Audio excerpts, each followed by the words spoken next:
ಹರೇ ರಾಮ.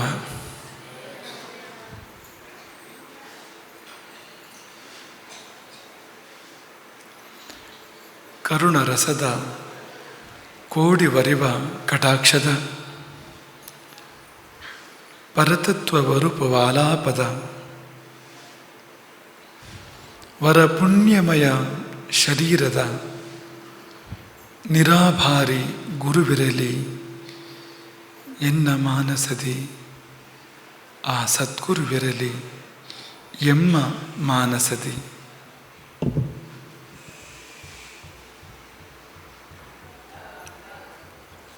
ಗುರವೇ ಸರ್ವಲೋಕಾನಾಂ ಭಿಷಜೇ ಭವರೋಗಿಣಾಂ ನಿಧಯೇ ಸರ್ವವಿದ್ಯಾನಾಂ ದಕ್ಷಿಣಾಮೂರ್ತಯೇ ನಮಃ.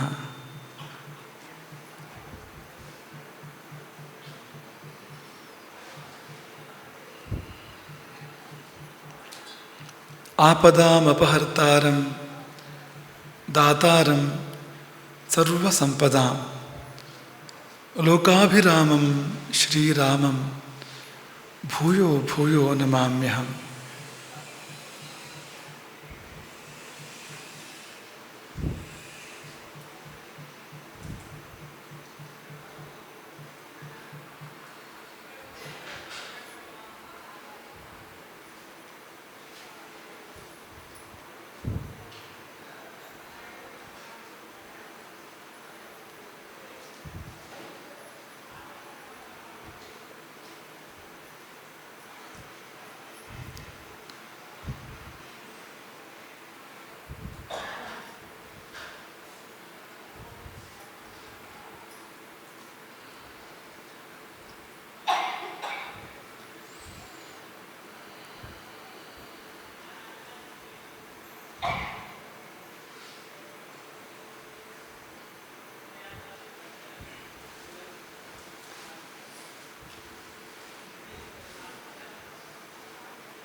ಭಗವಂತನ ಕಾಲವೆಂಬ ರೂಪ ಅದು ಭಗವಂತನ ಹಾಗೆಯೇ ಅದು ಇದೆ ಎನ್ನುವುದು ಗೊತ್ತಾಗ್ತದೆ. ಆದರೆ ಹೇಗೆ ಏನು ಅಂತ ಹೇಳಲಿಕ್ಕೆ, ನಿರ್ದಿಷ್ಟವಾಗಿ ಹೇಳಲಿಕ್ಕೆ ಗೊತ್ತಾಗೋದಿಲ್ಲ. ಅಂತಹ ಆ ಕಾಲಕ್ಕೆ ಎಲ್ಲರೂ ಮಣಿಲೇಬೇಕಂತೆ. ಕಾಲಾಯ ತಸ್ಮೈ ನಮಃ ಅಂತ ಎಲ್ಲರೂ ಅದಕ್ಕೆ ನಮಸ್ಕಾರವನ್ನೇ ಮಾಡಬೇಕಂತೆ, ಶರಣಾಗಬೇಕಂತೆ. ಅಂತಹ ಕಾಲಕಾಲನೆಂಬ ಶಿವ ನಮ್ಮೆಲ್ಲರನ್ನು ಬೆಳಕಿನೆಡೆಗೆ ಮುನ್ನಡೆಸಲಿ, ಆನಂದದೆಡೆಗೆ, ಶಾಶ್ವತವಾದ ಆನಂದದೆಡೆಗೆ, ಅಸ್ತವಿಲ್ಲದ ಬೆಳಕಿನೆಡೆಗೆ ನಮ್ಮೆಲ್ಲರನ್ನು ಕೂಡ ಮುನ್ನಡೆಸಲಿ ಎಂಬುದಾಗಿ ಮೊಟ್ಟ ಮೊದಲಾಗಿ ಪ್ರಾರ್ಥಿಸುವಂಥದ್ದು. ಇಂದು ಹಾಲಕ್ಕಿ ಸಮಾಜ ಸ್ವರ್ಣ ಪಾದುಕಾ ಪೂಜೆಯ ಸೇವೆಯನ್ನು ನೆರವೇರಿಸಿದೆ. ಆ ಸಮಾಜದ ಹೆಸರೇ ಆ ಸಮಾಜದ ಸ್ವಭಾವವನ್ನು ತೋರಿಸುವಂಥದ್ದು. ಹಾಲು ಮತ್ತು ಅಕ್ಕಿ ಎರಡು ತುಂಬ ಸಾತ್ವಿಕವಾಗಿರುವಂಥ ಪದಾರ್ಥಗಳು ಅಂತ. ಹಾಲು ತುಂಬ ಸಾತ್ವಿಕ, ಅಕ್ಕಿ ಕೂಡ ತುಂಬ ಸಾತ್ವಿಕ. ಹಾಲನ್ನು ಅಕ್ಕಿಯಿಂದ ಅನ್ನ ಮಾಡಿ ಹಾಲು ಕಲಿಸ್ಕೊಂಡು ಊಟ ಮಾಡಿದರೆ ಅದು ತುಂಬ ಶ್ರೇಷ್ಠ ಅದು ಅಂತ. ಶಸ್ತಂ ಕ್ಷೀರಾಜ್ಯ ಭೋಜನಂ ಅಂತ ಯೋಗಿಗಳು ಹೇಳುವಂಥದ್ದು. ಊಟದ ವಸ್ತುಗಳ ಪೈಕಿಯಲ್ಲಿ ಅತ್ಯಂತ ಶ್ರೇಷ್ಠವಾಗಿರೋದು ಯಾವುದು ಅಂದರೆ ಒಂದು ಹಾಲು, ಇನ್ನೊಂದು ತುಪ್ಪ ಅಂತ. ಹಾಲಿಂದಲೇ ಬರುವಂಥದ್ದು ತುಪ್ಪ ಅಂದರೂ ಕೂಡ ಅಂತ. ಶಸ್ತಂ ಕ್ಷೀರಾಜ್ಯ ಭೋಜನಂ ಅಂತ. ಅಂಥ ಎರಡು ಸಾತ್ವಿಕ ವಸ್ತುಗಳು ಅಂತ. ಈ ಸಮಾಜದ ಮನಸ್ಸು ಎಂಥದ್ದು ಅಂದರೆ ಹಾಲಿನಂಥ ಮನಸ್ಸು. ಹಾಗಾಗಿ ಅವರು ಹಾಲಕ್ಕಿಗಳು ಅಂತ. ತುಂಬ ಪ್ರಾಮಾಣಿಕವಾಗಿರ್ತಕ್ಕಂಥ ಮನಸ್ಸು ಹೊಂದಿರತಕ್ಕಂಥ ಜನಗಳು ಈ ಸಮಾಜದಲ್ಲಿ ತುಂಬ ಸರ್ವಸಾಮಾನ್ಯ ಅಂತ. ನಾವು ಹಿಂದೊಂದು ಬಾರಿ ನೆನಪಿಸ್ಕೊಂಡಿದ್ವು, ಸರ್ವ ಸಮಾಜಕ್ಕೆ ಹಾಲು ಮತ್ತು ಅಕ್ಕಿ ಕೊಡುವಂಥ ಒಂದು ಸಮಾಜ ಅದು ಅಂತ. ಹಾಲು ಕೊಡಬೇಕು ಅಂದರೆ ಗೋವುಗಳನ್ನು ಪಾಲನೆ ಮಾಡಬೇಕು, ಅಕ್ಕಿ ಕೊಡಬೇಕು ಅಂದರೆ ಭತ್ತ ಬೆಳಿಬೇಕು. ಹಾಗಾಗಿ ಸಸ್ಯ ಸೇವೆ ಮತ್ತು ಗೋಸೇವೆ ಇದರ ಮೂಲಕ ಜೀವನ ಮಾಡ್ತಾ ಇದ್ದವರು.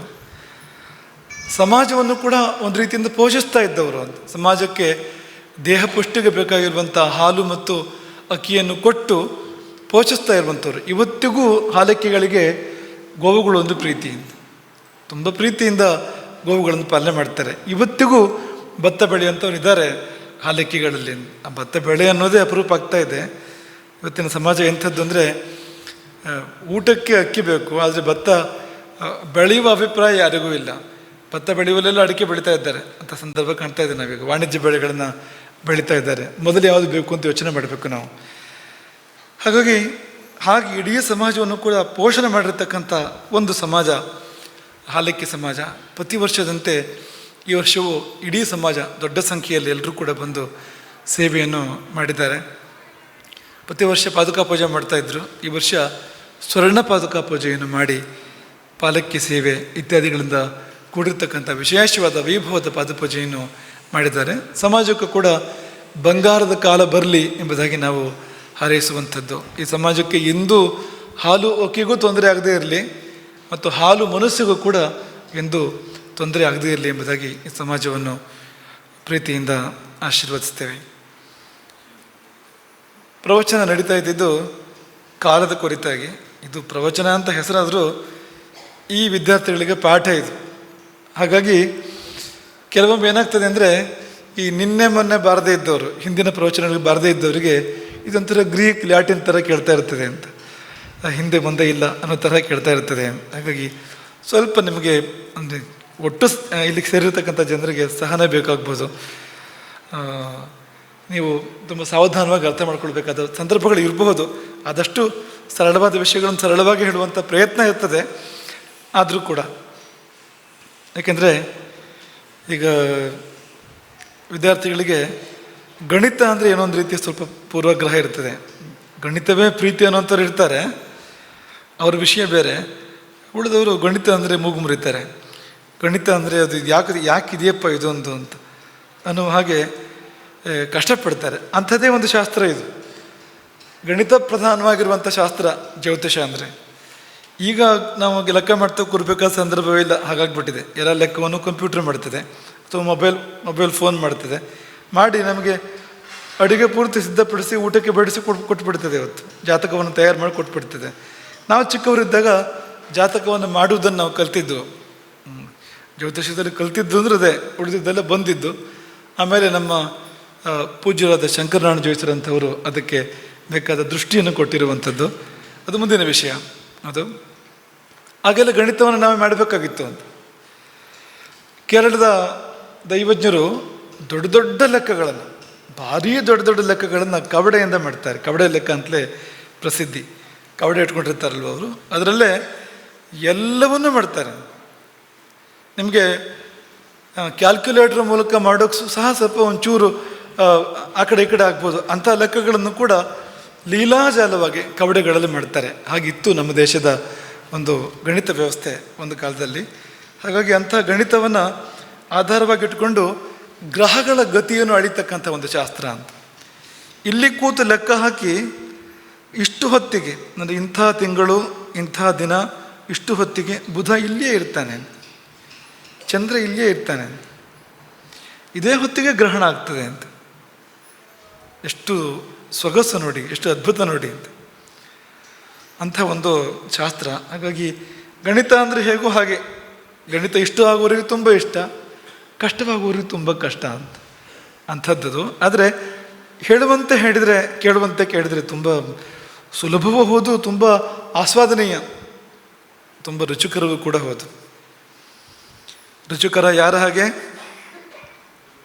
ಮಕ್ಕಳೇ? ಗುರುವಿನ ಹಾಗೆ. ಗುರು ಸಿಹಿ, ಗುರುವಿನ ಹಾಗೆ. ಹಾಗಾದ್ರೆ ಉಳಿದಿದ್ದು ರುಚಿ ಅಲ್ವಾ?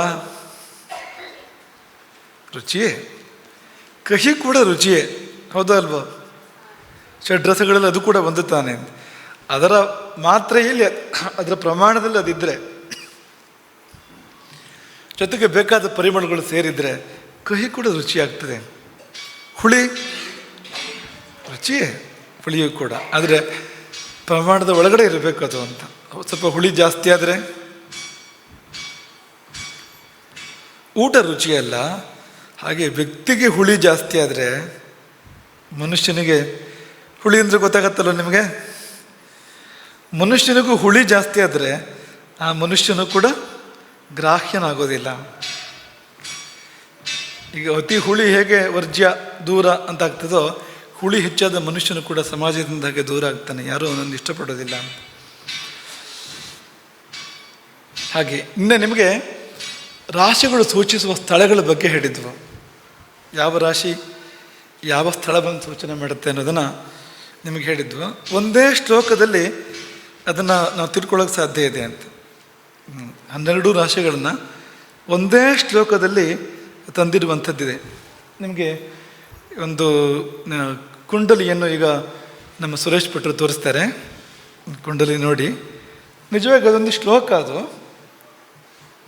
ಚೂರ್ಪಾರ ವ್ಯತ್ಯಾಸದಲ್ಲಿ ಅಂದರೆ ಶ್ಲೋಕವನ್ನು ನೀವು ಊಹೆ ಮಾಡ್ಬೋದು, ಅದರಲ್ಲಿ ಆ ರೀತಿ ಇದೆ. ಶಿಖರಣಿ ವೃತ್ತದ ಒಂದು ಶ್ಲೋಕ ಅಂತ ಅಂದ್ಕೊಳ್ಳಿ.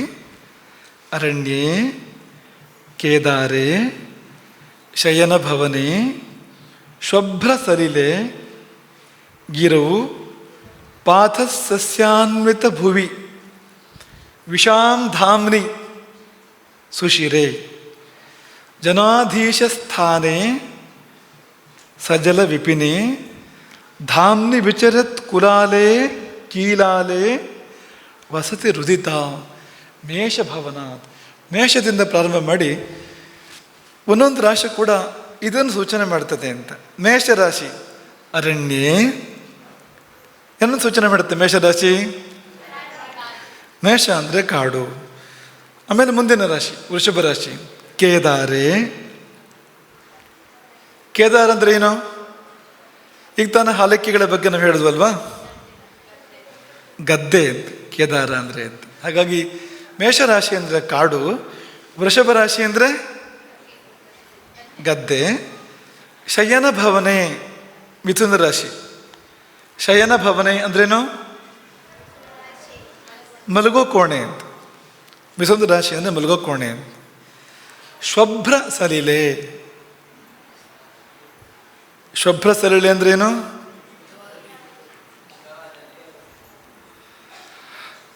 ಕರ್ಕಟಕ ರಾಶಿ ಶುಭ್ರ ಸಲಿಲ ಅಂದರೆ, ಸಲಿಲ ಅಂದರೆ ನೀರು. ಕರ್ಕಟಕ ರಾಶಿ ಸಾಮಾನ್ಯವಾಗಿ ಕೆರೆಯನ್ನು ಅಥವಾ ಬಾವಿಯನ್ನು ಸೂಚನೆ ಮಾಡ್ತದೆ ಅಂತ. ಒಂದು ಹೊಂಡದಲ್ಲೇ ನೀರಿದೆ ಅಂತ ಅಂದ್ಕೊಳ್ಳಿ ನೀವು. ಅದು ತುಂಬ ಚಿಕ್ಕ ಹೊಂಡ ಅಂತಲ್ಲ, ದೇವಾಂಗನಾವಾಸ ತಟಾಕರಮ್ಯಂ, ಸರೋವರ ಇರ್ಬೋದು, ಬಾವಿ ಇರ್ಬೋದು, ಅಂಥದ್ದನ್ನು ಸೂಚನೆ ಮಾಡ್ತಕ್ಕಂಥ ರಾಶಿ ಅದು ಕರ್ಕಾಟಕ ರಾಶಿ ಅಂದರೆ. ಹಾಗಾಗಿ ಶುಭ್ರ ಸಲಿಲೆ. ಸಿಂಹರಾಶಿ ಇನ್ನು ಮುಂದೆ ಬರುವಂಥದ್ದು ಗಿರವು, ಬೆಟ್ಟ. ಸಿಂಹ ಅಂದರೆ ಎತ್ತರದಲ್ಲಿರಬೇಕಲ್ವ ಅದು. ಪಾಥ ಸಸ್ಯಾನ್ವಿತ ಭುವಿ. ಕನ್ಯಾ ರಾಶಿ ಅಂದರೆ ಯಾವುದು? ಪಾಥ ಸಸ್ಯಾನ್ವಿತ ಭುವಿ. ಪಾಥ ಅಂದರೆ ನೀರು, ಸಸ್ಯ ಅಂದರೆ ಗೊತ್ತು ನಿಮಗೆ, ಹಸಿರು. ಅದೆರಡೂ ಇರುವಂಥ ಭೂಮಿ ಅಂತ. ವಿಷಾಂ ಧಾಮ್ನಿ. ತುಲಾ ಅಂದರೆ ಏನು? ಎಲ್ಲಿ ವೈಶ್ಯರು ವ್ಯಾಪಾರಿಗಳು ಇರ್ತಾರೋ ಅಂಥ ಜಾಗ, ಪೇಟೆ. ವೃಶ್ಚಿಕ ಸುಶಿರೆ. ಸುಶಿರೆ ಅಂದರೆ ರಂಧ್ರ, ಬಿಲ, ಚೇಳು ಸಾಮಾನ್ಯವಾಗಿರುವಂಥ ಜಾಗ, ಅದು ವೃಶ್ಚಿಕ ರಾಶಿ. ಧನುರಾಶಿ ಕುದುರೆ ಇದ್ದಿದ್ದರಿಂದ ರಾಜನ ಅರಮನೆ ಅಂತ ಹೇಳಿದ್ವಲ್ವಾ ನಿನ್ನೆ. ಜನಾಧೀಶ ಸ್ಥಾನೆ. ಜನಗಳ ಅಧೀಶ ಯಾರದು? ರಾಜ. ರಾಜಾಸ್ಥಾನ ಧನುರಾಶಿ ಅಂದರೆ. ಹಾಗೆ ಸಜಲ ವಿಪಿನೆ. ಮಕರ ಅಂದರೆ ಅರ್ಧ ಮೊಸಳೆ ಅರ್ಧ ಜಿಂಕೆ ಇದು. ಹಾಗಾಗಿ ಈ ಕಡೆ ನೀರು ಹೌದು, ಆ ಕಡೆ ಕಾಡು ಹೌದು. ನೀರಿನ ದಡದಲ್ಲಿರುವಂಥ ಕಾಡು, ನದಿ ದಂಡೆ ಅದಿರುವಂಥ ಕಾಡು ಅಂತ ಅಂದ್ಕೊಳ್ಳಿ ನೀವು. ಇನ್ನು ಕುಂಭ ಅಂದರೆ ಕುಂಭವೇ. ಗಡಿಗೆ ಮಾಡೋರು, ಕುಂಬಾರರು, ಕುಂಬಾರರ ಬೀದಿ. ಧಾಮ್ನಿ ವಿಚರತ್ ಕುಲಾಲೆ. ಕುಲಾಲರ ಧಾಮ, ಕುಂಬಾರರ ಮನೆ, ಆ ದಾರಿ, ಆ ಬೀದಿ, ಆ ಪೇಟೆ ಅಥವಾ ಅಡುಗೆ ಮನೆ. ಕೊನೆಯದು ಕೀಲಾಲೆ. ಮೀನರಾಶಿಗೆ ಹೇಳಿದ್ದು ಅಲ್ಲಿರೋ ಶಬ್ದ ಶ್ಲೋಕದಲ್ಲಿ ಕೀಲಾಲೆ. ಕೀಲಾಲ ಅಂದ್ರೇನು? ಅಮರಕೋಶ ನೆನಪಾಗತ್ತಾ?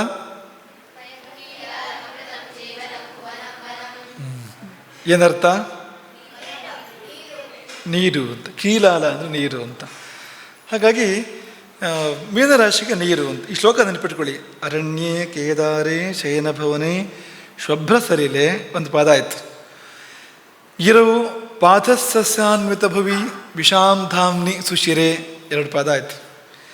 ಜನಾಧೀಶ ಸ್ಥಾನೇ ಸಜಲ ವಿಪಿನೆ ಧಾಮ್ನಿ ವಿಚರತ್ ಕುಲಾಲೆ ಕೀಲಾಲೆ ವಸತಿ ರುದಿತ ಮೇಷಭವನಾತ್. ಮೇಷರಾಶಿಯಿಂದ ಶುರು ಮಾಡಿದರೆ ಎಲ್ಲವೂ ಕೂಡ ಹೀಗೆ ಬರುತ್ತೆ ಇದೆಲ್ಲ ಅಂತ. ಇದನ್ನು ಬಿಟ್ಟು ಬೇರೆ ಬೇರೆದೆಲ್ಲ ಹೇಳಿದ್ದೀವಿ ನಿಮಗಲ್ವಾ ಒಂದೊಂದು ರಾಶಿಯಿಂದ. ಒಂದೊಂದು ಸಂಗತಿ ತೋರಿಸಿದ್ದಷ್ಟೇ ಈ ಶ್ಲೋಕದ ಮೂಲಕ, ನೆನಪಿಟ್ಕೊಳ್ಳಿ. ಉದಾಹರಣೆಗೆ ಮೇಷ ಅಂದರೆ ಕಾಡು. ಎಂಥ ಕಾಡು ಅದು? ಹಾಂ, ಎಲ್ಲಿ ಧಾತುಗಳು ಸಿಗ್ತವೋ ಅಂಥ ಕಾಡು. ಧಾತುಗಳು ಅಂದರೆ ಖನಿಜಗಳು. ಈಗ ಬಂಗಾರ ಇರ್ಬೋದು, ಬೆಳ್ಳಿ ಇರ್ಬೋದು, ತಾಮ್ರ ಇರ್ಬೋದು, ಇಂಥದ್ದೆಲ್ಲ ಸಿಗುವಂಥ ಕಾಡು ಅಂತ.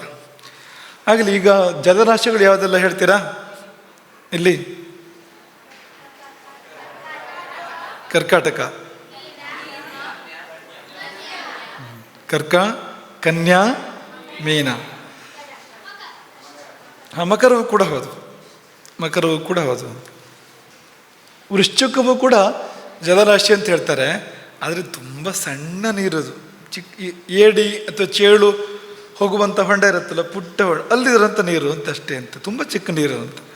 ಹಾಗಾಗಿ ನೀವು ಯಾರು ನೀರು ಕೇಳ್ಕೊಂಡು ಬಂದರೆ, ನೀವು ಕರ್ಕ ರಾಶಿ ಬಂದರೆ ನೀರು ಬರುತ್ತೆ ಅಂತ ಹೇಳಬೇಕು, ಕನ್ಯಾ ರಾಶಿ ಬಂದರೆ ಚೆನ್ನಾಗೇ ನೀರು ಬರುತ್ತೆ ಅಂತ ಹೇಳಬೇಕು, ಮೀನ ಬಂದರೆ ಬೇಕಾದಷ್ಟು ನೀರು, ಸಮುದ್ರದಷ್ಟು ಅಂತ, ತುಂಬ ನೀರು ಅಂತ ಹೇಳಬೇಕು, ವೃಶ್ಚಿಕ ರಾಶಿ ಬಂದರೆ ಚೂರಪಾರ ನೀರು ಸಿಗುತ್ತೆ ಅಂತ ಹೇಳಬೇಕು, ಒಂದು ಏಡಿ ಹೊಂಡ ಮಾಡ್ಕೊಡುತ್ತಲ್ಲ ಒಂದು ಅಷ್ಟು ನೀರು ಸಿಗುತ್ತೆ, ಚೂರಪಾರ ನೀರು ಸಿಗುತ್ತೆ ಅಂತ ಹೇಳಬೇಕು. ಈ ಥರ ವ್ಯತ್ಯಾಸ ಇದೆ ಅಂತ. ಕನ್ಯಾ ರಾಶಿ ಅಂದರೆ ಹರಿಯೋ ನೀರು, ದೋಣಿಯಲ್ಲಿರೋದು, ಬಾವಿಲಿರುತ್ತೆ ದೋಣಿ, ಸಣ್ಣ ಪುಟ್ಟ ಕೆರೆಯಲ್ಲಿರುತ್ತೆ ದೋಣಿ, ನದಿಯಲ್ಲಿ ಇರೋದಿಲ್ಲ ದೋಣಿ. ಕನ್ಯಾ ರಾಶಿ ಅಂದರೆ ದೋಣಿಯಲ್ಲಿ ಕುಳಿತಿರ್ತಕ್ಕಂಥ ಅಥವಾ ನೌಕೆಯಲ್ಲಿ ಕುಳಿತಿರ್ತಕ್ಕಂಥ ಕನ್ಯೆ. ಅವಳ ಕೈಯಲ್ಲಿ ಒಂದು ಕೈಯಲ್ಲಿ ಸಸ್ಯ ಇದೆ, ಇನ್ನೊಂದು ಕೈಯಲ್ಲಿ ಬೆಂಕಿ ಇದೆ ಅಂತ ಕನ್ಯೆ ಅಲ್ವಾ ಅದು. ಹಾಗಾಗಿ ನೌಕೆ ಬರಬೇಕು ಅಂದರೆ, ನೌಕೆ ಬರುವಷ್ಟು ದೊಡ್ಡ ಜಲಮೂಲ ಆಗಬೇಕು ಅಂದರೆ ಅದು ನದಿ ಆಗಿರಬೇಕು, ದೊಡ್ಡ ಹೊಳೆ, ನದಿ ಅಂಥದ್ದಾಗಿರಬೇಕು. ಹಾಗೆ ಮುಂದಕ್ಕೆ ಹೋದಾಗ ಮೀನರಾಶಿ ತುಂಬ ನೀರಿರ್ತಕ್ಕಂಥ ರಾಶಿ ಆಗುವಂಥದ್ದು ಅಂತ.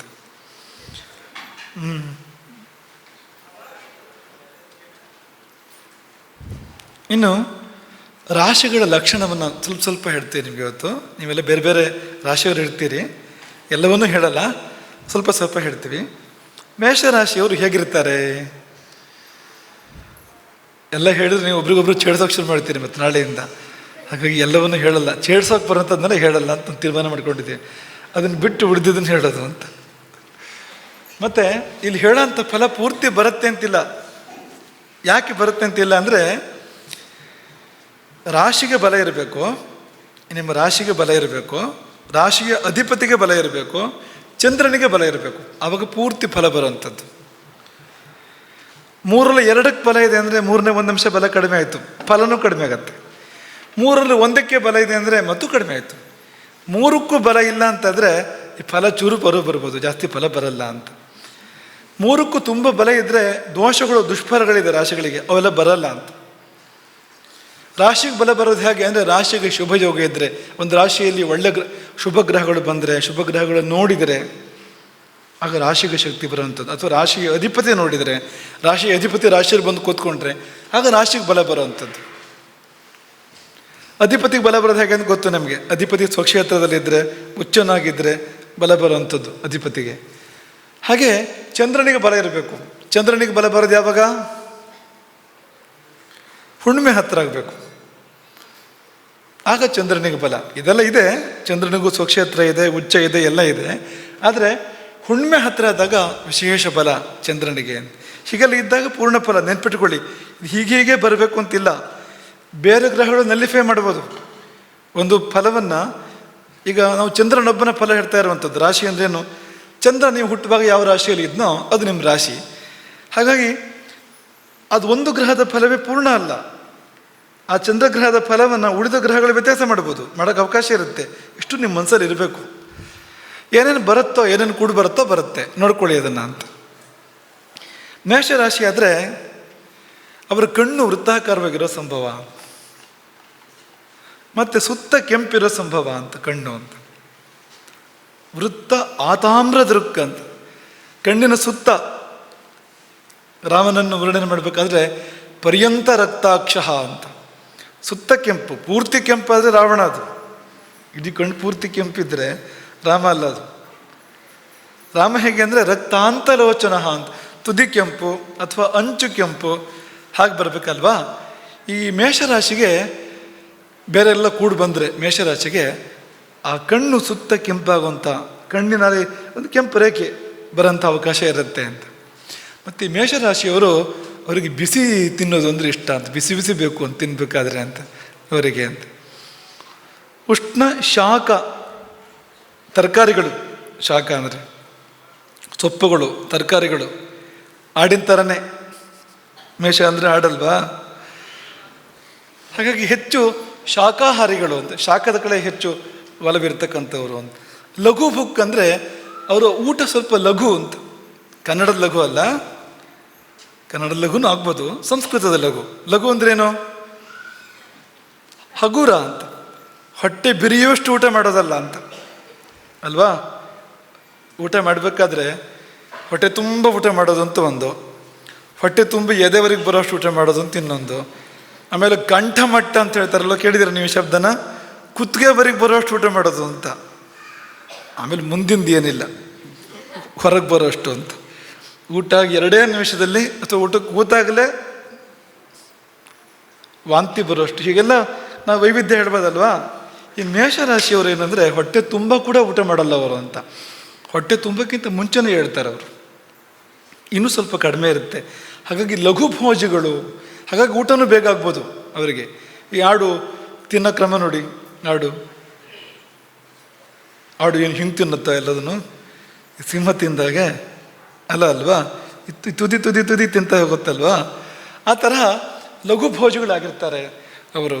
ಮತ್ತು ಈಗ ಗುರು ಆಹಾರಗಳು ಅವ್ರಿಗೆ ತುಂಬ ಇಷ್ಟ ಆಗಬೇಕು ಅಂತಿಲ್ಲ ಏನು. ಗುರು ಆಹಾರಗಳು ಅಂದರೆ ಕರಿದಿದ್ದಿರ್ಬೋದು, ತುಂಬ ಸಿಹಿ ಇರ್ಬೋದು, ಇದೆಲ್ಲ ಗುರು ಆಹಾರಗಳು, ಜೀರ್ಣಕ್ಕೆ ತುಂಬ ಕಷ್ಟ ಅನ್ನೋಂಥದ್ದು. ಆ ಕಡೆ ಒಲವು ಕಡಿಮೆ, ಹಗುರವಾಗಿ ಜೀರ್ಣ ಅಂಥದ್ರ ಕಡೆ ಒಲವು ಸ್ವಲ್ಪ ಜಾಸ್ತಿ ಇರುತ್ತೆ ಅವರಿಗೆ ಅಂತ. ಮತ್ತು ಇವ್ರ ಸ್ವಭಾವ ಒಂದು ಏನಂದರೆ ಕ್ಷಿಪ್ರ ಪ್ರಸಾದ, ಬೇಗ ಖುಷಿಯಾಗತ್ತೆ ಅವರಿಗೆ. ಅವರನ್ನು ಪ್ಲೀಸ್ ಮಾಡೋದು ತುಂಬ ಸುಲಭ ಅಂತ. ಪ್ಲೀಸ್ ಪ್ಲೀಸ್ ಪ್ಲೀಸ್ ಅಂತ ಹೇಳ್ತಾ ಇರಬೇಕಾಗಿಲ್ಲ ನೀವು ಅಂತ ಅವ್ರ ಹತ್ರ ಅಂತ. ತುಂಬ ಬೇಗ ಅವ್ರನ್ನ ಸಂತೋಷಪಡಿಸ್ಬೋದು ಅಂತ, ಕ್ಷಿಪ್ರ ಪ್ರಸಾದ ಅಂತ. ಈ ದೇವತೆಗಳ ಪೈಕಿಯಲ್ಲಿ ಕ್ಷಿಪ್ರ ಪ್ರಸಾದ ನಿಮ್ಗೆ ಗೊತ್ತಾ ಯಾವುದಂತ? ಬೇಗ ಸಂತೋಷ ಆಗುವಂಥದ್ದು ದೇವತೆಗಳು. ಒಂದು ಹೆಸರಿದೆ ಶಿವನಿಗೆ, ನೆನಪು ಮಾಡ್ಕೊತೀರಾ? ಶಿವನ ಹೆಸರು ಈ ಬೋಳೆಶಂಕರ ಅಲ್ಲ, ಈ ಅರ್ಥ ಬರಬೇಕು, ನಾವೀಗ ಹೇಳಿದ ಅರ್ಥ ಬರಬೇಕು.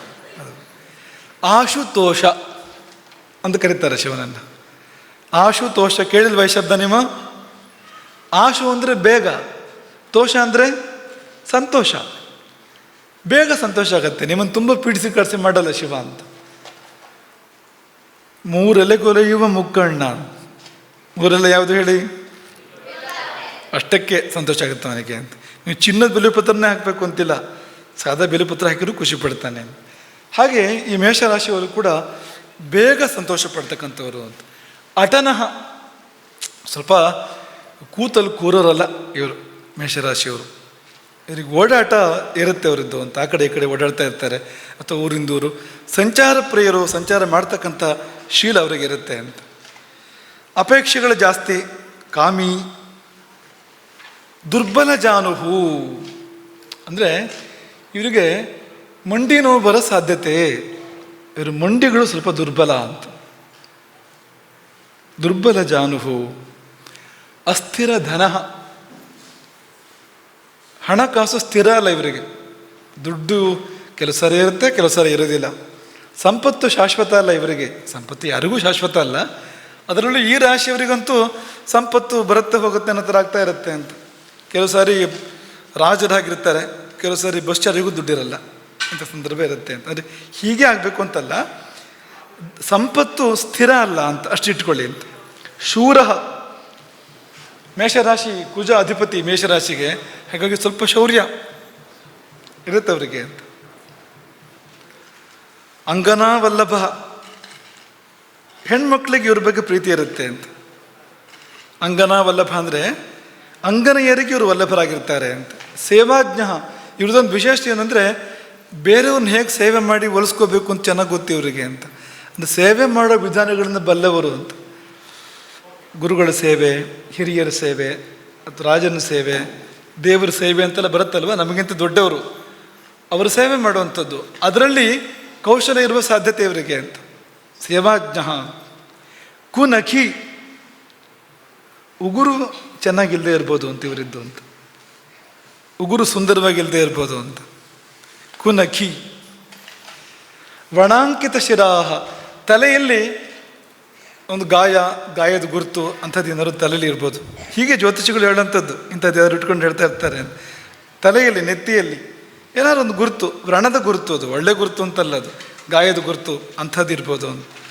ಮಾನಿ ಅಂದ್ರೇನು, ಸ್ವಲ್ಪ ಅವರಿಗೆ ಹಾಗೆ ಚಪ್ಪೆ ಅಲ್ಲ, ಅವರು ಈಗ ಬಕ್ಕೊಂಡಿರೋರಲ್ಲ ಅಂತ, ಸ್ವಲ್ಪ ಒಂದು ಈಗೋ ಇದೆ ಇವರಿಗೆ ಅಂತ. ಮಾನವನ್ನು ಬಯಸ್ತಾರೆ. ಸಹೋತ್ಥಾಗ್ರಜ, ಅಣ್ಣ ತಮ್ಮಂದಿರ ಪೈಕಿಯಲ್ಲಿ ಲೀಡ್ ಮಾಡ್ತಾರೆ ಅವರು ಅಂತ. ಸೋದರರ ಪೈಕಿಯಲ್ಲಿ ಅಣ್ಣನೇ ಆಗ್ಬೋದು, ಅಣ್ಣ ಆಗದಿದ್ರು ಕೂಡ ಅಣ್ಣನ ಥರ ಇರ್ತಾರೆ ಅಂತ. ಕೆಲವು ಸರಿ ನೋಡಿ ನೀವು, 4ನೇ ಮಗನೋ 5ನೇ ಮಗನೋ ಲೀಡರ್ ಆಗಿರ್ತಾನೆ ಅಂತ ಅಣ್ಣ ತಮ್ಮಂದಿರ ಪೈಕಿಯಲ್ಲಿ ಅಂತ. ಈ ರಾಶಿಯಿಂದ ಬರೋಂಥ ಒಂದು ಫಲ ಅದು ಅಂತ. ಆಮೇಲೆ ಇವರ ಕೈಗಳಲ್ಲಿ ಯಾವ್ದಾದ್ರು ಒಂದು ಗುರ್ತಿರ್ಬೋದು ಅಂತ, ಚಿಹ್ನೆ ಇರ್ಬೋದು ಅಂತ. ಶಕ್ತಿ ಅಂದರೆ ಶಕ್ತಿ ಆಯುಧ ಅಂತ, ಒಂದು ಬಗೆಯ ಆಯುಧ ಅದು. ಅದರ ಚಿತ್ರ ನಾವು ತೋರಿಸ್ಬೇಕು ಅಂತಿದ್ವಿ, ಇವತ್ತಿದ್ರೆ ಇನ್ನೊಂದು ದಿವಸ ತೋರಿಸ್ತೀವಿ. ಹಿಂದಿನ ಕಾಲದಲ್ಲಿ ಯುದ್ಧಗಳಲ್ಲಿ ಬಳಕೆ ಆಗ್ತಕ್ಕಂಥ ಒಂದು ಆಯುಧ ಅದು. ಈಗ ಬಿಲ್ಲು ಬಾಣ ಇದ್ದ ಹಾಗೆ, ಕತ್ತಿ ಇದ್ದ ಹಾಗೆ, ಗದೆ ಇದ್ದ ಹಾಗೆ ಒಂದು ಆಯುಧ, ಶಕ್ತಿ ಆಯುಧ ಅಂತ. ಆ ಶಕ್ತ್ಯಾಯುಧದ ಅಥವಾ ಅಂಥ ಚಿಹ್ನೆಗಳು ಅಂಗೈಯಲ್ಲಿ ಇರ್ಬೋದು ಅಂತ ಇವರಿಗೆ ಅಂತ. ಅತಿ ಚಪಲ ಅಂದರೆ ತುಂಬ ಸ್ಥಿರ ಅಂತ ಅಲ್ಲ ಅಂತ, ಸ್ವಲ್ಪ ಚಾಂಚಲ್ಯ ಇರ್ಬೋದು ಇವರಲ್ಲಿ ಅಂತ. ತೋಯೇ ಅತಿ ಭೀರು, ನೀರು ಕಂಡ್ರೆ ಹೆದರಿಕೆ, ನೀರಿನ ಬಗ್ಗೆ ಭೀತಿ. ಇವೆಲ್ಲ ಬೇರೆ ಗ್ರಹಗಳಿಂದ ಯಾವ್ದಾದ್ರು ಅಂಶಗಳು ವ್ಯತ್ಯಾಸ ಆಗ್ಬೋದು, ಅದು ನಿಮ್ಮ ಮನಸ್ಸಲ್ಲಿರಲಿ. ಎಲ್ಲ ಹೀಗೀಗೆ ಬರಬೇಕು ಅಂತಿಲ್ಲ. ಜಾತಕದ ಬೇರೆ ಗ್ರಹಗಳ ಮೂಲಕವಾಗಿ ಫಲ ಸ್ವಲ್ಪ ವ್ಯತ್ಯಾಸ ಆಗ್ಬೋದು, ಅಥವಾ ಚಂದ್ರನ ಬಲ ವ್ಯತ್ಯಾಸ ಆದಾಗ, ರಾಶಿ ಬಲ ವ್ಯತ್ಯಾಸ ಆದಾಗ ಯಾವ್ದಾದ್ರು ಕೆಲವು ಲಕ್ಷಣಗಳು ಬರದೇ ಇರ್ಬೋದು, ಕೆಲವು ಲಕ್ಷಣಗಳು ಬರ್ಬೋದು ಅಂತ. ವೃಷಭಕ್ಕೆ ಕಾಂತಃ ಅಂತ, ಸೌಂದರ್ಯ ಇರುತ್ತೆ ಅವರಿಗೆ ಅಂತ. ಶುಕ್ರನ ರಾಶಿ ವೃಷಭ ಅಂದರೆ ಅಂತ. ಹಾಗಾಗಿ ಒಂದು ಚೆಲುವು ಇರಬೇಕಾಗಿರ್ತಕ್ಕಂಥ ರಾಶಿ. ಅವ್ರನ್ನ ನೋಡಬೇಕು ಅಂತ ಅನ್ಸುತ್ತೆ ಇನ್ನೊಂದು ಸರ್ತಿ ಅಂತ. ಆ ಥರ ಇರೋಕ್ಕೆ ಅವಕಾಶ ಇದೆ ಈ ರಾಶಿಯಲ್ಲಿ. ಬೇರೆ ಗ್ರಹಗಳು ಅನುಕೂಲಿಸಿಕೊಟ್ರೆ ಅಥವಾ ಈ ಫಲವನ್ನು ಅವರು ನಲ್ಲಿಫೈ ಮಾಡದೇ ಇದ್ದರೆ, ಬೇರೆ ಗ್ರಹಗಳು, ಬೇರೆ ಗ್ರಹ ಸ್ಥಿತಿ, ಸಹಜವಾಗಿ ಇದರ ಫಲ ಬಂದರೆ ವೃಷಭ ರಾಶಿ ಚೆಲುವನ್ನು ಕೊಡುವಂಥ ರಾಶಿ, ಜನ ಅಪೇಕ್ಷೆ ಪಡ್ತಕ್ಕಂಥ ರೂಪ ಇರುವಂಥ ಒಂದು ರಾಶಿ. ಖೇಲ ಗತಿ, ಇವ್ರ ನಡಿಗೆ ಚಂದ ಅಂತ. ಇವ್ರ ನಡಿಗೆ ಇದೆಯಲ್ಲ, ಅದ್ರಲ್ಲೇನೋ ಒಂದು ಸೌಂದರ್ಯ ಇರುತ್ತೆ ಅಂತ. ಖೇಲ ಅಂದರೆ ಒಂದು ಆಟ ಅಂತ ಅರ್ಥ, ಒಂದು ಲೀಲೆ ಅಂತ. ನಡಿಗೆಯಲ್ಲಿ ಒಂದು ಲೀಲೆ ಇದೆ ಅಂತ. ಪೃಥೂರ ವದನ ಅಂದರೆ ಮುಖ, ಊರು ಅಂದರೆ ತೊಡೆ. ಈ ಭಾಗ ದಪ್ಪ ಇರ್ಬೋದು ಅಥವಾ ದೊಡ್ಡದಿರ್ಬೋದು ಅಂತ, ದೊಡ್ಡ ಮುಖ ಇರ್ಬೋದು. ಪೃಷ್ಠಾಸ್ಯ ಪಾರ್ಶ್ವಾಂಕಿತ, ಚಿಹ್ನೆಗಳು ಎಲ್ಲಿರ್ಬೋದು ಅಂದರೆ ಬೆನ್ನಲ್ಲಿ ಚಿಹ್ನೆಗಳಿರ್ಬೋದು, ಮುಖದಲ್ಲಿ ಚಿಹ್ನೆಗಳಿರ್ಬೋದು, ಪಾರ್ಶ್ವಗಳಲ್ಲಿ ಚಿಹ್ನೆಗಳಿರ್ಬೋದು, ಗುರುತುಗಳಿರ್ಬೋದು ಏನಾದರೂ ಅಂತ, ಮಚ್ಚೇನೋ ಮತ್ತೊಂದು ಇಂಥದ್ದೆಲ್ಲ ಇರುತ್ತಲ್ವ. ಅಥವಾ ಯಾವ್ದಾದ್ರು ಒಂದು ಈಗ ಹಿಂದಿನ ಕಾಲದೆಲ್ಲ ಅಂಥ ವರ್ಣನೆಗಳು ಬರ್ತವೆ, ಬೇರೆ ಬೇರೆ ಕಮಲದ ಚಿಹ್ನೆ, ವಜ್ರದ ಚಿಹ್ನೆ, ಬೇರೆ ಬೇರೆ ಥರ ಚಿಹ್ನೆಗಳನ್ನ ಹೇಳ್ತಾರೆ. ಅಂಥ ಚಿಹ್ನೆಗಳು ಪಾರ್ಶ್ವದಲ್ಲಿ, ಬೆನ್ನಿನಲ್ಲಿ ಮತ್ತು ಮುಖದಲ್ಲಿ ಬರ್ಬೋದು ಅಂತ. ತ್ಯಾಗಿ, ಇವರಿಗೆ ತ್ಯಾಗ ಅಂದರೆ ಇಷ್ಟ ಅಂತ, ತ್ಯಾಗಶೀಲರಾಗಿರ್ತಾರೆ. ರಾಮನಿಗೆ ನೋಡಿ ತ್ಯಾಗ ಅಂದರೆ ಇಷ್ಟ, ರಾಮನ ರಾಶಿ ಬೇರೆ, ಆದರೆ ತ್ಯಾಗ ಸ್ವಭಾವದರಾಗಿರ್ತಾರೆ. ಕ್ಲೇಶ ಸಹ, ಕಷ್ಟವನ್ನು ಸಹಿಸ್ತಕ್ಕಂಥ ಯೋಗ್ಯತೆ ಇರುತ್ತೆ ಅವರಿಗೆ ಅಂತ. ಕಷ್ಟಮಾನಿಗಳು ಅಂತ ಈ ಕಡೆ ಒಂದು ಭಾಷೆ ಇದೆ, ಉತ್ತರ ಕನ್ನಡದ ಭಾಷೆ. ಹಾಗಾಗಿ ಕಷ್ಟವನ್ನು ಸಹಿಸ್ತಕ್ಕಂಥ ಒಂದು ಸ್ವಭಾವ ಇರುತ್ತೆ. ಪ್ರಭು ಲೀಡರ್ಶಿಪ್ ಇರುತ್ತೆ, ಒಂದು ನಾಯಕತ್ವ ಇರುತ್ತೆ, ಒಂದು ಆಳುವ ಒಂದು ವ್ಯಕ್ತಿತ್ವ ಇರುತ್ತೆ ಅವರಿಗೆ. ಕಕುದವಾನ್, ಕಕುದವಾನ್ ಅಂದರೆ ಈ ಕಕುತ್ ಅಂದರೆ ನಂದಿ ಎತ್ತುಗಳಿಗೆ ಇಣಿ ಇರುತ್ತಲ್ವ, ಹೆಗಲು ಎತ್ತರ ಇರುತ್ತೆ ನೋಡಿ ಅವರಿಗೆ. ಹಾಗೆ ಇವರಿಗೂ ಕೂಡ ಪ್ರಶಸ್ತವಾದ ಹೆಗಲಿರ್ಬೋದು, ಎತ್ತರ ಇರಬೇಕು ಅಂತಲ್ಲ. ಕಕುದವಾನ್ ಅಂದರೆ ಪ್ರಶಸ್ತವಾಗಿರ್ತಕ್ಕಂಥ ಹೆಗಲಿರ್ಬೋದು, ಅಥವಾ ಹೊಣೆ ಹೊರತಕ್ಕಂಥ ಯೋಗ್ಯತೆಗಳಿರ್ಬೋದು. ಹೆಗಲಿರೋದು ಯಾಕೆ?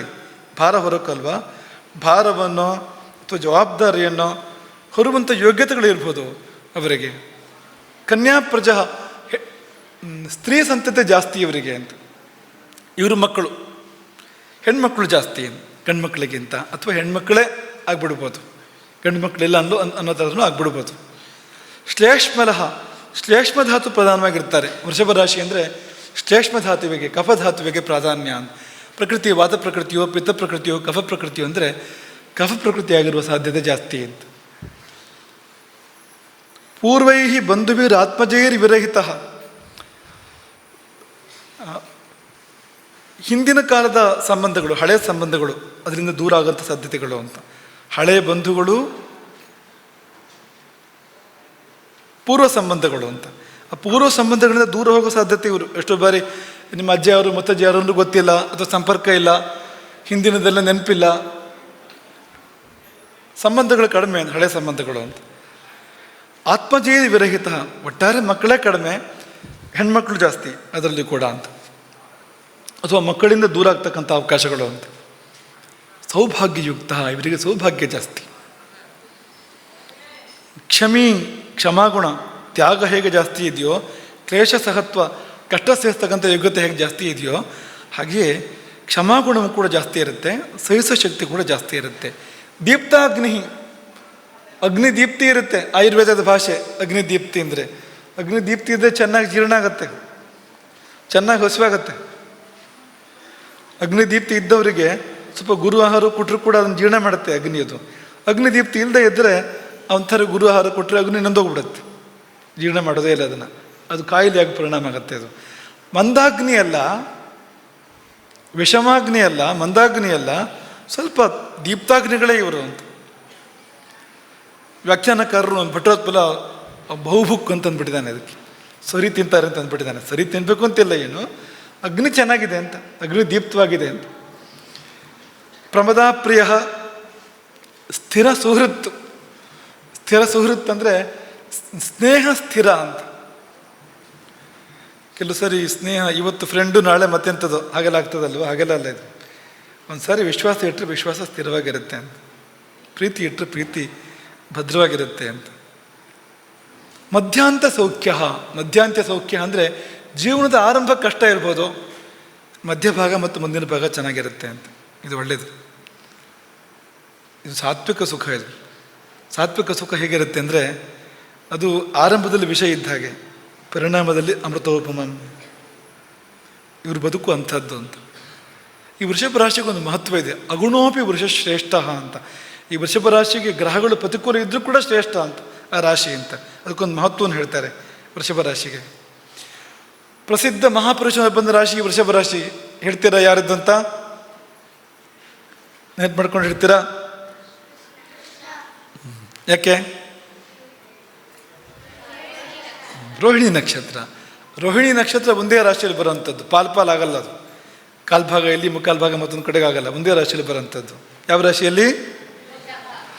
ಅಶ್ವಿನಿ, ಭರಣಿ, ಕೃತಿಕಾ ನಕ್ಷತ್ರದ ಕಾಲ್ಭಾಗ ಮೇಷರಾಶಿಯಲ್ಲಿ, ಕೃತಿಕಾ ನಕ್ಷತ್ರದ 3 ಪಾದಗಳು ಮುಕ್ಕಾಲು ಭಾಗ, ಇಡೀ ರೋಹಿಣಿ, ಆಮೇಲೆ ಮೃಗಶಿರದ 2 ಪಾದಗಳು, ಅದು ವೃಷಭ ರಾಶಿ. ಅದು ಹಾಗಾಗಿ ರೋಹಿಣಿ ನಕ್ಷತ್ರ ಇಡಿಯಾಗಿ ಬರುತ್ತೆ ವೃಷಭ ರಾಶಿಯಲ್ಲಿ. ಕೃಷ್ಣನ ರಾಶಿ ಅದು ವೃಷಭ ರಾಶಿ. ಹಾಗೆ ಮಧ್ಯಾಂತ ಸೌಖ್ಯ ಅಂತ. ಮಿಥುನ ಸ್ವಲ್ಪ ಲೋಲುಪತೆಯ ರಾಶಿ. ಇದು ಒಂಚೂರು ಸುಖ ಬೇಕು, ಖುಷಿ ಬೇಕು ಇವರಿಗೆ, ಮಿಥುನ ರಾಶಿಯವರಿಗೆ. ಅದರಲ್ಲಿ ಕೌಶಲ ಕೂಡ ಇರುತ್ತೆ ಅವರಿಗೆ, ಸುಖ ಪಡುವ, ಸುಖ ಕೊಡುವ ಕೌಶಲ ಎಲ್ಲ ಇರುತ್ತೆ ಅವರಿಗೆ, ಮಿಥುನ ರಾಶಿಯವರಿಗೆ. ತಾಮ್ರೇಕ್ಷಣ ಅಂತ ಇಲ್ಲಿದೆ, ಆದರೆ ಬೇರೆ ಕಡೆ ಶಾಮೇಕ್ಷಣ ಅಂತ, ಅದು ಹೆಚ್ಚು ಹೊಂದುವಂಥದ್ದು. ಕಪ್ಪು ಕಣ್ಣುಗಳು ಅಂತ ಶಾಮೇಕ್ಷಣ ಅಂದರೆ. ತಾಮ್ರೇಕ್ಷಣ ಅಂದರೆ ಕೆಂಪು ಕಣ್ಣು, ಸ್ವಲ್ಪ ಅದಕ್ಕಿಂತ ಕಪ್ಪು ಕಣ್ಣೇ ಹೊಂದುತ್ತೆ. ಯಾಕೆಂದರೆ ಬುಧನ ರಾಶಿ ಇದು. ಬುಧ ಅಂದರೆ ಹಸಿರು, ಕಪ್ಪಿಗೆ ಹತ್ತಿರ ಸ್ವಲ್ಪ. ಹಾಗಾಗಿ ಶಾಮ್ಯಕ್ಷಣ ಅನ್ನೋದನ್ನು ತಗೋಬೋದು ನಾವು. ಶಾಸ್ತ್ರವಿತ್ತು, ಮಿಥುನ ರಾಶಿಗೆ ಶಾಸ್ತ್ರಜ್ಞಾನ ಜಾಸ್ತಿ. ಶಾಸ್ತ್ರಾಧ್ಯಯನ ಮಾಡಿದರೆ ಅದು ಹತ್ತತ್ತೆ ಅವರಿಗೆ ಅಂತ, ಮಿಥುನ ರಾಶಿಯವರಿಗೆ ಅಂತ. ಬುಧನ ರಾಶಿ ಆಗಿದ್ದರಿಂದ ಪಾಂಡಿತ್ಯದ ರಾಶಿ ಇದು ಅಂತ. ದೂತಃ, ಈ ವಕೀಲರ ಬಗ್ಗೆ ನಮಗೆ ಅವತ್ತು ನಿಮಗೆ ಹೇಳ್ಬೇಕಾದ್ರೆ ವಕೀಲರ ಬಗ್ಗೆ ಮಾತ್ರ ಪ್ರಸ್ತಾಪ ಮಾಡಿರಲಿಲ್ಲ ಅಲ್ವಾ. ದೊರೆ ಯಾವ ಗ್ರಹ? ಸೂರ್ಯ. ಅಧಿಕಾರಿ ಯಾವ ಗ್ರಹ? ದೊಡ್ಡ ಅಧಿಕಾರಿ ಗುರುವಿಂದ ಬರ್ಬೋದು, ಸೂರ್ಯನಿಂದ. ಅಧಿಕಾರಿಗಳನ್ನ ಹೆಚ್ಚು ಸೂರ್ಯನಿಂದ ಚಿಂತನೆ ಮಾಡಬೇಕು ನಾವು. ಪುರೋಹಿತ ಯಾವ ಗ್ರಹ? ಸೈನಿಕ ಯಾವ ಗ್ರಹ? ಕುಜ. ಸೇವಕ ಯಾವ ಗ್ರಹ?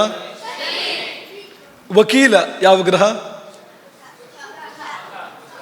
ಬುಧನೇ ವಕೀಲ. ಯಾಕೆಂದ್ರೆ ಬುಧನಿಗೆ ವಾಕ್ಕಾರಕತ್ವ ಇದೆ, ಬುಧನಿಗೆ ಸುಂದರವಾದ ಮಾತುಗಾರಿಕೆಯ ಒಂದು ಕಾರಕತ್ವ ಇದೆ ಬುಧನಿಗೆ. ಮತ್ತೆ ಬುಧ ದೂತಕಾರಕ ಅಂತ, ಇನ್ನೊಬ್ಬರು ಪರವಾಗಿ ಮಾತಾಡುವಂಥದ್ದು. ದೂತ ಅಂದ್ರೆ ಏನು? ಅವನು ಸ್ವಂತದ್ದಲ್ಲ, ಇನ್ನೊಬ್ಬರು ಪ್ರಾತಿನಿಧ್ಯ ವಹಿಸಿ ಮಾತನಾಡುವಂಥದ್ದು ಅಂತ. ವಕೀಲರು ಮಾಡೋ ಕೆಲಸ ಅದು. ಅವರು ಸ್ವಂತದ್ದಲ್ಲ ಮಾತಾಡುವಂಥದ್ದು, ಇನ್ನೊಬ್ಬರ ಪರವಾಗಿ ಮಾತಾಡ್ತಾ ಇರ್ತಾರೆ ಕೋರ್ಟಲ್ಲಿ ಅಲ್ವಾ. ಹಾಗೆ ಬುಧನಿಗೆ ಇನ್ನೊಂದಿದೆ, ಸತ್ಯವಚನ ಅಂತ. ಸುಳ್ಳು ಕುಜನಿಗೆ, ಸತ್ಯ ಬುಧನಿಗೆ. ಸತ್ಯವಚನ, ಬುಧಗ್ರಹವೇ ನಿಮ್ಮ ವಾಕ್ಯದ ಮೇಲೆ ಪ್ರಭಾವ ಬೀರ್ತಾ ಇದ್ರೆ ನೀವು ಸುಳ್ಳು ಹೇಳೋಕ್ಕಾಗೋದಿಲ್ಲ ನಿಮಗೆ, ಸತ್ಯನೇ ಹೇಳ್ಬಿಡ್ತೀರಿ ನೀವು ಅಂತ. ಸತ್ಯವಚನ ಅಂತ. ಈ ವಕೀಲರು ನಿಜವಾಗಿ ಅದು ಮಾಡಬೇಕು. ಏನು ಮಾಡ್ತಾರೆ ಅಂತ ಕೇಳಬೇಡಿ ಈಗ. ಆದರೆ ವಕೀಲಿಕೆಯ ನ್ಯಾಯವಾದಿ ಅನ್ನೋದಕ್ಕೆ ಸರಿಯಾಗಿ ಸಲ್ಲಬೇಕು ಅಂದರೆ ಬುಧನೇ ಬರಬೇಕಲ್ಲಿ ಅಂತ. ಸತ್ಯವನ್ನು ಹೇಳಬೇಕು ಅವರು, ಇದ್ದಿದ್ದನ್ನು ಇದ್ದಾಗ ಹೇಳಬೇಕು ಅವರು. ಪ್ರಾತಿನಿಧ್ಯ ವಹಿಸಿ ಮಾತಾಡ್ತಾರೆ ಬೇರೆಯವ್ರ ಪರವಾಗಿ, ರೆಪ್ರೆಸೆಂಟೇಷನ್ ಇರುತ್ತೆ ಅಲ್ಲಿ. ದೂತಃ ಅಂತ. ಮಿಥುನ ರಾಶಿಗೆ ದೂತ ಸ್ವಭಾವ ಇದೆ ಅಂತ. ಕುಂಚಿತ ಮೂರ್ಧಜ, ಶರೀರದಲ್ಲಿ ಒಂದು ಕುರುಹು ಹೇಳೋದಾದರೆ ಕುಂಗುರು ಕೂದಲು ಮಿಥುನ ರಾಶಿಗೆ. ಪಟುಮತಿ, ಬುದ್ಧಿ ಚುರುಕು. ಹಾಸ್ಯ ಬಿತ್ತು. ಮಿಥುನ ರಾಶಿಯವರಿಗೆ ಹಾಸ್ಯ ಸ್ವಭಾವ ಇರುತ್ತೆ, ಹಾಸ್ಯವನ್ನು ಆಸ್ವಾದನೆ ಮಾಡ್ತಾರೆ, ಹಾಸ್ಯ ಮಾಡ್ತಾರೆ, ಅದೆಲ್ಲ ಇರುತ್ತೆ ಅವರಿಗೆ ಅಂತ.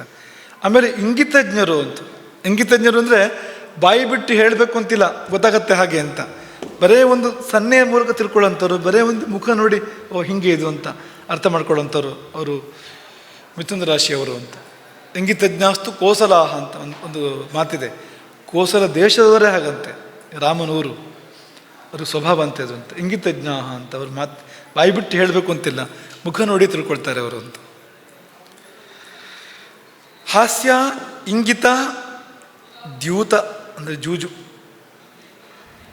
ಇದೊಂದು ಅಪಾಯ ಇದೆ ನೋಡಿ ಈ ರಾಶಿಯಲ್ಲಿ ಅಂತ. ಚಾರ್ವಂಗ, ಸುಂದರಾಂಗರು.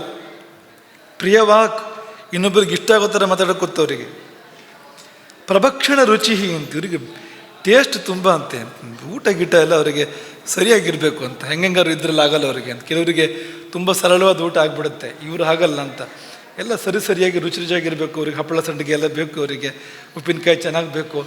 ಪ್ರಭಕ್ಷಣ ರುಚಿ ಅಂತ, ಊಟದಲ್ಲಿ ರುಚಿಯನ್ನು ಅಪೇಕ್ಷೆ ಪಡ್ತಾರೆ ಅಂತ. ಗೀತಪ್ರಿಯ, ಹಾಡು ಅಂದರೆ ಇಷ್ಟ ಇವರಿಗೆ. ಹಾಡಕ್ಕೆ ಬರುತ್ತೆ ಅಂತಲ್ಲ, ಬರಲೇಬೇಕು ಅಂತಿಲ್ಲ, ಬರಲೂಬಹುದು. ಗೀತಪ್ರಿಯ ಅಂತ, ಆದರೆ ಹಾಡನ್ನು ಇಷ್ಟಪಡ್ತಾರೆ ಅಂತ. ನೃತ್ಯವಿತ್, ಆದರೆ ನೃತ್ಯದಲ್ಲಿ ಕೌಶಲ ಬರ್ಬೋದು. ಮಿಥುನ ರಾಶಿಯವರಿಗೆ ನೃತ್ಯದಲ್ಲಿ ಪ್ರತಿಭೆ ಇರ್ಬೋದು. ಇದೆಲ್ಲ ತಿಳ್ಕೊಂಡು ಏನು ಸುಲಭ ಆಗುತ್ತೆ ಅಂದರೆ ನಮಗೆ ಯಾವುದ್ರಲ್ಲಿ ಪ್ರತಿಭೆ ಇದೆ ಇಲ್ಲ ಅಂತ ಗೊತ್ತಾಗುತ್ತೆ ನಮಗೆ ಅಂತ. ಹಾಗಾಗಿ ನೃತ್ಯವಿತ್, ನೃತ್ಯ ಕೌಶಲ ಮಿಥುನ ರಾಶಿಗೆ ಒಂದು ಲಕ್ಷಣ ಅಂತ. ಆಮೇಲೆ ಬುಧ ನಪುಂಸಕ ಗ್ರಹ ಆಗಿದ್ದರಿಂದ ಈ ನಪುಂಸಕರು ಇರ್ತಾರಲ್ವ ಪಾಪ, ಅವ್ರು ಯಾವುದೋ ಗ್ರಹಚಾರ ಪೂರ್ವಜನ್ಮದ ಕರ್ಮದ ಫಲವಾಗಿ ನಪುಂಸಕರಾಗಿ ಹುಟ್ಕೊಂಡ್ಬಿಟ್ಟಿರ್ತಾರೆ. ಅವ್ರ ಬಗ್ಗೆ ಒಂದು ಕನಿಕರ, ಒಲವು, ಅವ್ರ ಬಗ್ಗೆ ಒಂದು ವಿಶ್ವಾಸ, ಇದೆಲ್ಲ ಬರ್ಬೋದು ಇವರಿಗೆ ಅಂತ, ಈ ಮಿಥುನ ರಾಶಿಯವರಿಗೆ ಅಂತ. ಆಮೇಲೆ ಮೂಗು ಸ್ವಲ್ಪ ಎತ್ತರ ಇರ್ಬೋದು ಇವರಿಗೆ ಅಂತ. ಸ್ವಲ್ಪ ಉದ್ದ ಮೂಗು ಅನ್ನೋಕ್ಕಿಂತ ಎತ್ತರದ ಮೂಗು ಅಂತ ಇರ್ಬೋದು ಅಂತ. ಚಂದ್ರೆ ತೃತೀಯ ರಕ್ಷಕೆ. ಇನ್ನು ರಾಮನ ರಾಶಿ ಒಂದರ ಹೇಳಿ ನಿಲ್ಲಿಸೋಣ ಇವತ್ತು ಅಂತ ಅಂದ್ಕೊಳ್ತಾ ಇದ್ದೀವಿ. ಕರ್ಕಾಟಕ ರಾಶಿ, ರಾಮನ ರಾಶಿ. ಎಲ್ಲ ಫಲ ಹಾಗೆ ಬಂದಿಲ್ಲ, ನೀವು ಗಮನಿಸ್ಬೇಕು ನೀವು ಇದನ್ನು. ಆವಕ್ರ ಧೃತಗಹ ಅಂತ, ಅವರ ಗತಿ ಹೇಗಿರುತ್ತೆ ಅಂದರೆ ಸ್ವಲ್ಪ ಏಡಿ ತರಹ ಅಂತ. ಎಡಿ ನಟ್ಟಿಗೆ ಹೋಗುತ್ತಾ? ಹೀಗೆ ಹೇಗೆ ಹೋಗುತ್ತಲ್ವಾ ಎಡಿ? ಹಾಗೆ ಅವರ ಗತಿ ಸ್ವಲ್ಪ ಹೀಗೆ ಇರ್ಬೋದು ಅಂತ, ವಕ್ರಗತಿ ಇರ್ಬೋದು ಅಂತ, ಜೀವನದಲ್ಲೂ ಕೂಡ ಅಂತ ಇರ್ಬೋದು ಅಂತ. ಆದರೆ ದ್ರುತಗತಿ ಅಂತ, ವೇಗ, ಎಡಿ ಸರಸರ ಸರಸರ ಹೋಗುತ್ತೆ ನೋಡಿ. ಆಮೇಲೆ ಥರ ಮೆಲ್ಲ ಹೋಗ್ತಾ ಇರುತ್ತಾ ಎಡಿ? ಇಲ್ಲ, ವಕ್ರ ಮತ್ತು ದ್ರುತ ಎರಡೂ ಇದೆ ಗತಿಯಲ್ಲಿ ಅಂತ. ತುಂಬ ಬೇಗ ಬೇಗ ಹೋಗುವಂಥದ್ದು ಮತ್ತು ವಕ್ರವಾಗಿ ಹೋಗುವಂಥದ್ದು ಅಂತ. ಬ್ರಾಹ್ಮಣದ್ದು ರುಜುಗತಿ, ನೇರವಾಗಿರುವಂಥ ಗತಿ ಇದು ಅಂತ. ಬೇರೆ ಗ್ರಹಗಳು ತಂದು ಕೊಟ್ಟಿವೆ ಅದನ್ನು ಅಂತ, ಈ ಫಲವನ್ನು ನಲ್ಲಿಫೈ ಮಾಡಿವೆ ಅಂತ ಅನ್ಬೋದು ಅಂತ. ಆದರೆ ಜೀವನದಲ್ಲಿ ಹೀಗೆಲ್ಲ ಬಂತು ಅವನಿಗೆ, ರಾಮನಿಗೆ ಅಲ್ವಾ? ಜೀವನ ಪೂರ್ತಿ ಹೀಗೆ ಇತ್ತ ರಾಮನದ್ದು ಅಂದರೆ ಇಲ್ಲ ಅಂತ. ಅರಮನೆಯಲ್ಲಿ ಹುಟ್ಟಿದ, ಹೋಗ್ತಾ ಇದೆ ಹೀಗೆ ವಾಹನ, ಕಾಡಿಗೆ ಹೋಗ್ಬೇಕಾಯ್ತು ಯಜ್ಞ ರಕ್ಷಣೆ ಸಲುವಾಗಿ ಚಿಕ್ಕ ವಯಸ್ಸಲ್ಲೇ. ಅಲ್ಲಿಂದ ಮತ್ತೆ ನಾಡಿಗೆ ಮಿಥಿಲೆಗೆ ಬಂದ. ರಾಜಕುಮಾರಿ ಸೀತೆ ಜೊತೆಗೆ ವಿವಾಹ ಆಯಿತು, ಜನಕ ರಾಜಕುಮಾರಿ ಸೀತೆ ಜೊತೆಗೆ. ಊರಿಗೆ ಬಂದ, ಇನ್ನೇನು ರಾಜಕಾರ್ಯಗಳಿಂದ ಅವನೇ ನಿರ್ವಾಹ ಮಾಡ್ತಾ ಇದ್ದ, ರಾಜನಾಗಬೇಕು ಅವನು ಅನ್ನೋ ಸಂದರ್ಭ ಬಂತು. ಮತ್ತೆ ಹೀಗೆ ಗತಿ ಬೇರೆ ಆಯಿತು. ಅಲ್ಲಿಂದ ಕಾಡಿಗೆ ಹೋಗಬೇಕಾಯ್ತು ಅಲ್ವಾ? ಕಾಡಲ್ಲಿ ಶಾಂತವಾಗಿದ್ದ, ಯುದ್ಧ ಮಾಡಬೇಕಾಯ್ತು. ಗತಿಗಳು ಹೇಗೆ ಹೋಗ್ತವೆ ನೋಡಿ ಅಂತ. ಹಾಗ ಆವಕ್ರ ದ್ರುತಗಃ ಸಮುನ್ನತ ಕಟಿಹಿ. ಸೊಂಟಕ್ಕೊಂದು ಮಹತ್ವ ಇದೆ ಅಂತ ಈ ರಾಶಿಗೆ ಅಂತ. ಸೊಂಟಕ್ಕೊಂದು ವೈಶಿಷ್ಟ್ಯ ಇದೆ ಅಂತ, ಒಂದು ಬಲವನ್ನು ತೋರಿಸ್ತೈತೆ ಸೊಂಟಕ್ಕೆ ಅದು ಅಂತ.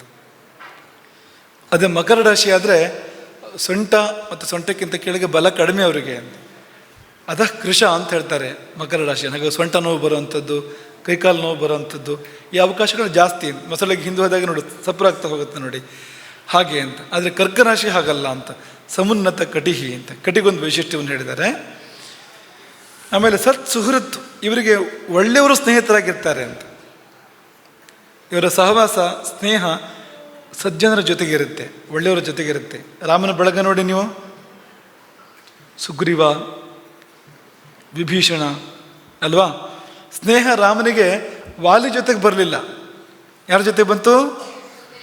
ಸುಗ್ರೀವನ ಜೊತೆ ಬಂತು. ರಾವಣನ ಜೊತೆ ಬರಲಿಲ್ಲ ಸ್ನೇಹ. ಯಾರ ಜೊತೆ ಬಂತು? ಇಬ್ಬರು ಲಂಕೆಯವರೇ.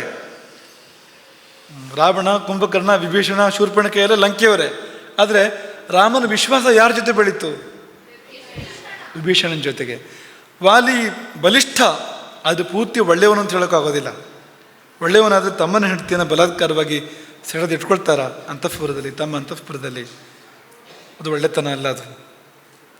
ಹಾಗಾಗಿ ಅವನ ಜೊತೆ ಸ್ನೇಹ ಬೆಳೀಲಿಲ್ಲ, ಸುಗ್ರೀವನ ಜೊತೆ ಸ್ನೇಹ ಬೆಳೀತು. ಸತ್ ಸುಹೃತ್ತು, ಸಜ್ಜನರ ವಿಶ್ವಾಸ, ಸಜ್ಜನರ ಸ್ನೇಹ. ದೈವಜ್ಞ, ಇದಕ್ಕೊಂದು ಈ ಗುಣ ಇದೆ ಈ ಕರ್ಕ ರಾಶಿಗೆ ಅಂತ. ದೈವಜ್ಞ ಅಂದರೆ ಜ್ಯೋತಿಷ ಒಲಿದು ಬರುತ್ತೆ ಅವರಿಗೆ ಅಂತ. ಮಿಥುನಕ್ಕೂ ಇದೆ ಅದು, ಆದರೆ ಈ ಕರ್ಕಕ್ಕೆ ವಿಶೇಷವಾಗಿರ್ತಕ್ಕಂಥದ್ದು. ಹಾಗಾಗಿ ರಾಮನ ಜೀವನದಲ್ಲಿ ನೀವು ನೋಡ್ತೀರಿ, ನಿಮ್ಮ ಮೊನ್ನೆ ಹೇಳಿದ್ವಲ್ವಾ, ಹನುಮಂತ ಬಂದು ಸುದ್ದಿ ಹೇಳ್ತಾ ಇದ್ದ ಹಾಗೆ, ಸೀತೆ ವಿಚಾರ ಹೇಳ್ತಾ ಇದ್ದ ಹಾಗೆ, ಇವತ್ತೇ ಹೊರಡೋಣ ಸುಗ್ರೀವ, ನಾಳೆ ಹಸ್ತ ನಕ್ಷತ್ರ ಬೇಡ, ದೈವಜ್ಞ ಅಂತ. ಆದರೆ ಕುರು ಹೋದು.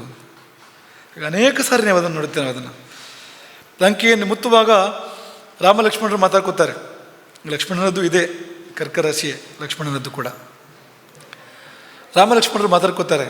ವಿಶಾಖ ನಕ್ಷತ್ರ ಕೋಸಲ, ನಮ್ಮ ಕೋಸಲ ದೇಶದವರ ನಕ್ಷತ್ರ ಅದು, ನಮ್ಮ ರಾಜ್ಯದ ನಕ್ಷತ್ರ ಅದು. ಆ ನಕ್ಷತ್ರ ಶುಭ್ರವಾಗಿ ಬೆಳಗ್ತಾ ಇದೆ ಆಕಾಶದಲ್ಲಿ. ಅದು ಮೂಲ ನಕ್ಷತ್ರ, ರಾಕ್ಷಸರ ನಕ್ಷತ್ರ, ಮೂಲ ನಕ್ಷತ್ರ ಅದು. ಆ ನಕ್ಷತ್ರಕ್ಕೆ ನಕ್ಷತ್ರ ಧೂಮಕೇತುವಿಂದ ಪೀಡಿತವಾಗಿದೆ. ಅವರಿಗೆ ಬಂತು ಗ್ರಹಚಾರ ನೋಡು ಅಂತ. ಆದರೆ ಕೋಸರಕ್ಕೆ ಗೆಲುವಾಗತ್ತೆ ಅಂತ, ಯಾಕೆಂದರೆ ಆ ನಕ್ಷತ್ರಗಳು ನಿರುಪದ್ರವವಾಗಿ ಶೋಭೆಗೊಳ್ತಾ ಇದ್ದಾವೆ, ಆಕಾಶದಲ್ಲಿ ಶೋಭಿಸ್ತಾ ಇದ್ದಾವೆ ಅಂತ. ಅಂದರೆ ಆ ದೈವಜ್ಞ ಲಕ್ಷಣಗಳು ಅಲ್ಲಲ್ಲಿ ರಾಮಾಯಣದಲ್ಲಿ ನೋಡ್ಬೋದು ನಾವು ಅಂತ. ಪ್ರಚುರಾಲಯ, ಮನೆ ಬೇಕಾದಷ್ಟು ಇರುತ್ತೆ ಅವರಿಗೆ, ಒಂದಕ್ಕಿಂತ ಹೆಚ್ಚು ಮನೆ ಇರ್ಬೋದು ಅಂತ. ಕ್ಷಯಧನಿ ಸಂಯುಜ್ಯತೆ ಚಂದ್ರವತ್. ಆದರೆ ಒಂದೇ ಒಂದು ಅಂದರೆ ಈ ಕರ್ಕ ರಾಶಿಯವರಿಗೆ ಶುಕ್ಲ ಪಕ್ಷ ಕೃಷ್ಣ ಪಕ್ಷ ಇರುತ್ತೆ ಅಂತ ಜೀವನದಲ್ಲಿ ಅಂತ. ಹುಣ್ಣಿಮೆ ಅಮಾವಾಸ್ಯೆ ಇರುತ್ತೆ ಸ್ವಲ್ಪ ಜೀವನದಲ್ಲಿ ಅಂತ. ಒಂದು ಸಾರಿ ಹೀಗೆ, ಇನ್ನೊಂದು ಸಾರಿ ಹೀಗೆ ಆಗ ಸಂಭವ ಇದೆ. ಉದಾಹರಣೆ ರಾಮನ ಜೀವನದಲ್ಲಿ ಇದೆ ಅಲ್ಲ ನಿಮಗೆ. ನೀವು ನಿಮ್ಮನ್ನೇ ಅದನ್ನು ನಿರೂಪಣೆ ಮಾಡಿದ್ದು ನಿಮಗೆ ಅದನ್ನು ಅಲ್ವಾ.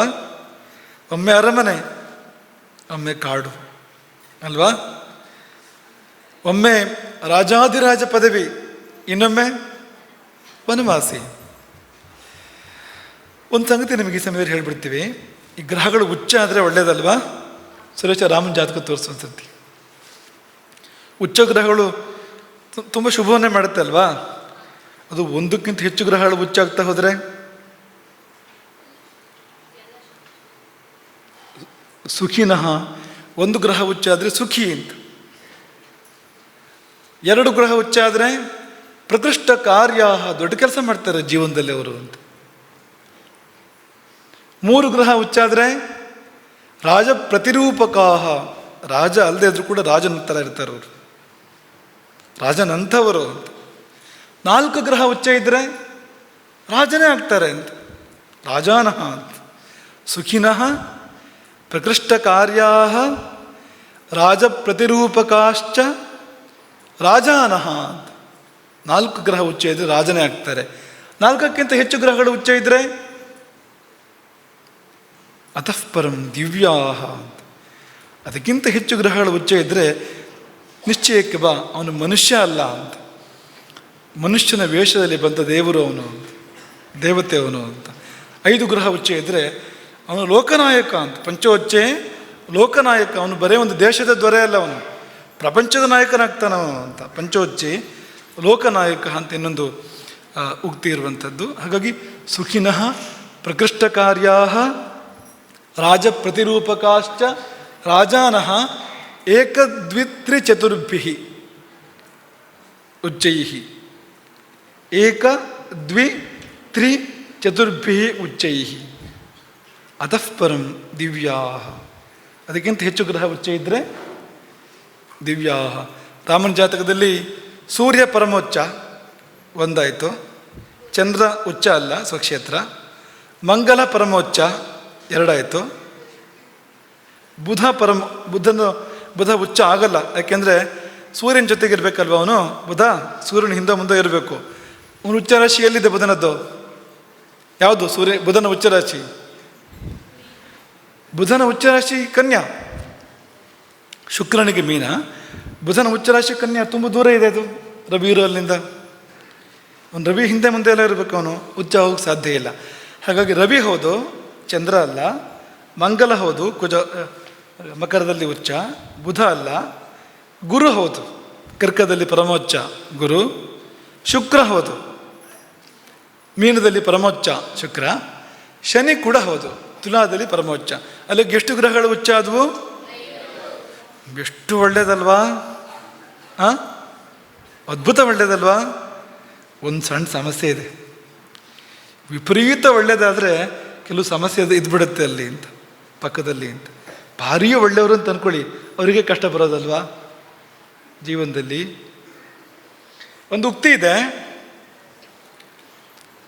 ಉಚ್ಚಗಂ ದೃಷ್ಟ ನಿಶ್ಚಿತಂ ಭೈಕ್ಷ್ಯಮಾಚರೇತ್. ಒಂದು ಉಚ್ಚಗ್ರಹ ಇನ್ನೊಂದು ಉಚ್ಚಗ್ರಹವನ್ನು ನೋಡಿದರೆ, 2 ಉಚ್ಚಗ್ರಹಗಳು ಒಬ್ಬರನ್ನೊಬ್ಬರು ನೋಡಿದರೆ ಅಂತ, ಪರಸ್ಪರರನ್ನು ನೋಡಿದರೆ ಏನೂ ಇಲ್ಲದೆ ಹೋಗುತ್ತೆ ಅಂತ, ಏನೇನೂ ಇಲ್ಲದೆ ಹೋಗುತ್ತೆ ಅಂತ ಜೀವನದಲ್ಲಿ ಅಂತ. ಅವನು ಭಿಕ್ಷೆ ಎತ್ತಿದ್ರೂ ಆಶ್ಚರ್ಯ ಇಲ್ಲ ಅಂತ. ನಿಶ್ಚಿತಂ ಭೈಕ್ಷ್ಯಮಾಚರೇತ್. ಇದೆಲ್ಲ ಗೊತ್ತಿರಬೇಕು ಅಂತ. ನಾವು ಸುಮ್ಮನೆ ಉದ್ದಕ್ಕೆ ಫಲ ಇಡ್ತಾ ಹೋಗೋದಲ್ಲ ಅಂತ. ಇಂಥ ಸೂಕ್ಷ್ಮಗಳು ತಿಳ್ಕೊಂಡ್ರೆ ಮಾತ್ರ ನಮಗೆ ಎಲ್ಲ ಫಲಗಳನ್ನು ಅನ್ವಯ ಮಾಡೋಕ್ಕಾಗತ್ತೆ ಅಂತ. ರಾಮನ ಜೀವನದಲ್ಲಿ ಬಂತಲ್ವಾ ಅಂಥ ಸಂದರ್ಭ? ಬಂತೋ ಇಲ್ವ ಹೇಳಿ? ಕಾಡಲ್ಲಿ ರಾಮ ಇದ್ನಲ್ವಾ, ₹1 ಇತ್ತು ಅವನ ಕೈಯಲ್ಲಿ, ಎಲ್ಲ ಅಯೋಧ್ಯೆಯಲ್ಲಿ ಬಿಟ್ಟು ಬಂದಿದ್ದಾನೆ. ಉಟ್ಟ ಬಟ್ಟೆಯನ್ನು ಕೂಡ, ಉಟ್ಟ ಬಟ್ಟೆಯಲ್ಲಿ ಬಂದ ಅಂತ ಹೇಳ್ತಾರಲ್ಲ, ಉಟ್ಟ ಬಟ್ಟೆ ಕೂಡ ಉಟ್ಕೊಂಡು ಬರಲಿಲ್ಲ ಅವನು. ರೇಷ್ಮೆ ವಸ್ತ್ರ ಹುಟ್ಟಿದ್ದಲ್ವ ಅವನು, ಉತ್ತಮ ವಸ್ತ್ರಗಳು, ಅದನ್ನಲ್ಲೇ ವಿಸರ್ಜಿಸಿ ನಾರು ಮಡಿಯನ್ನು ಉಟ್ಕೊಂಡು ಬಂದಿರತಕ್ಕಂಥದ್ದು. ತಂದಿದ್ದೇನು ಅಯೋಧ್ಯೆಯಿಂದ? ತಂದಿದ್ದೇನು? ಬುಟ್ಟಿ, ಗುದ್ದಲಿ,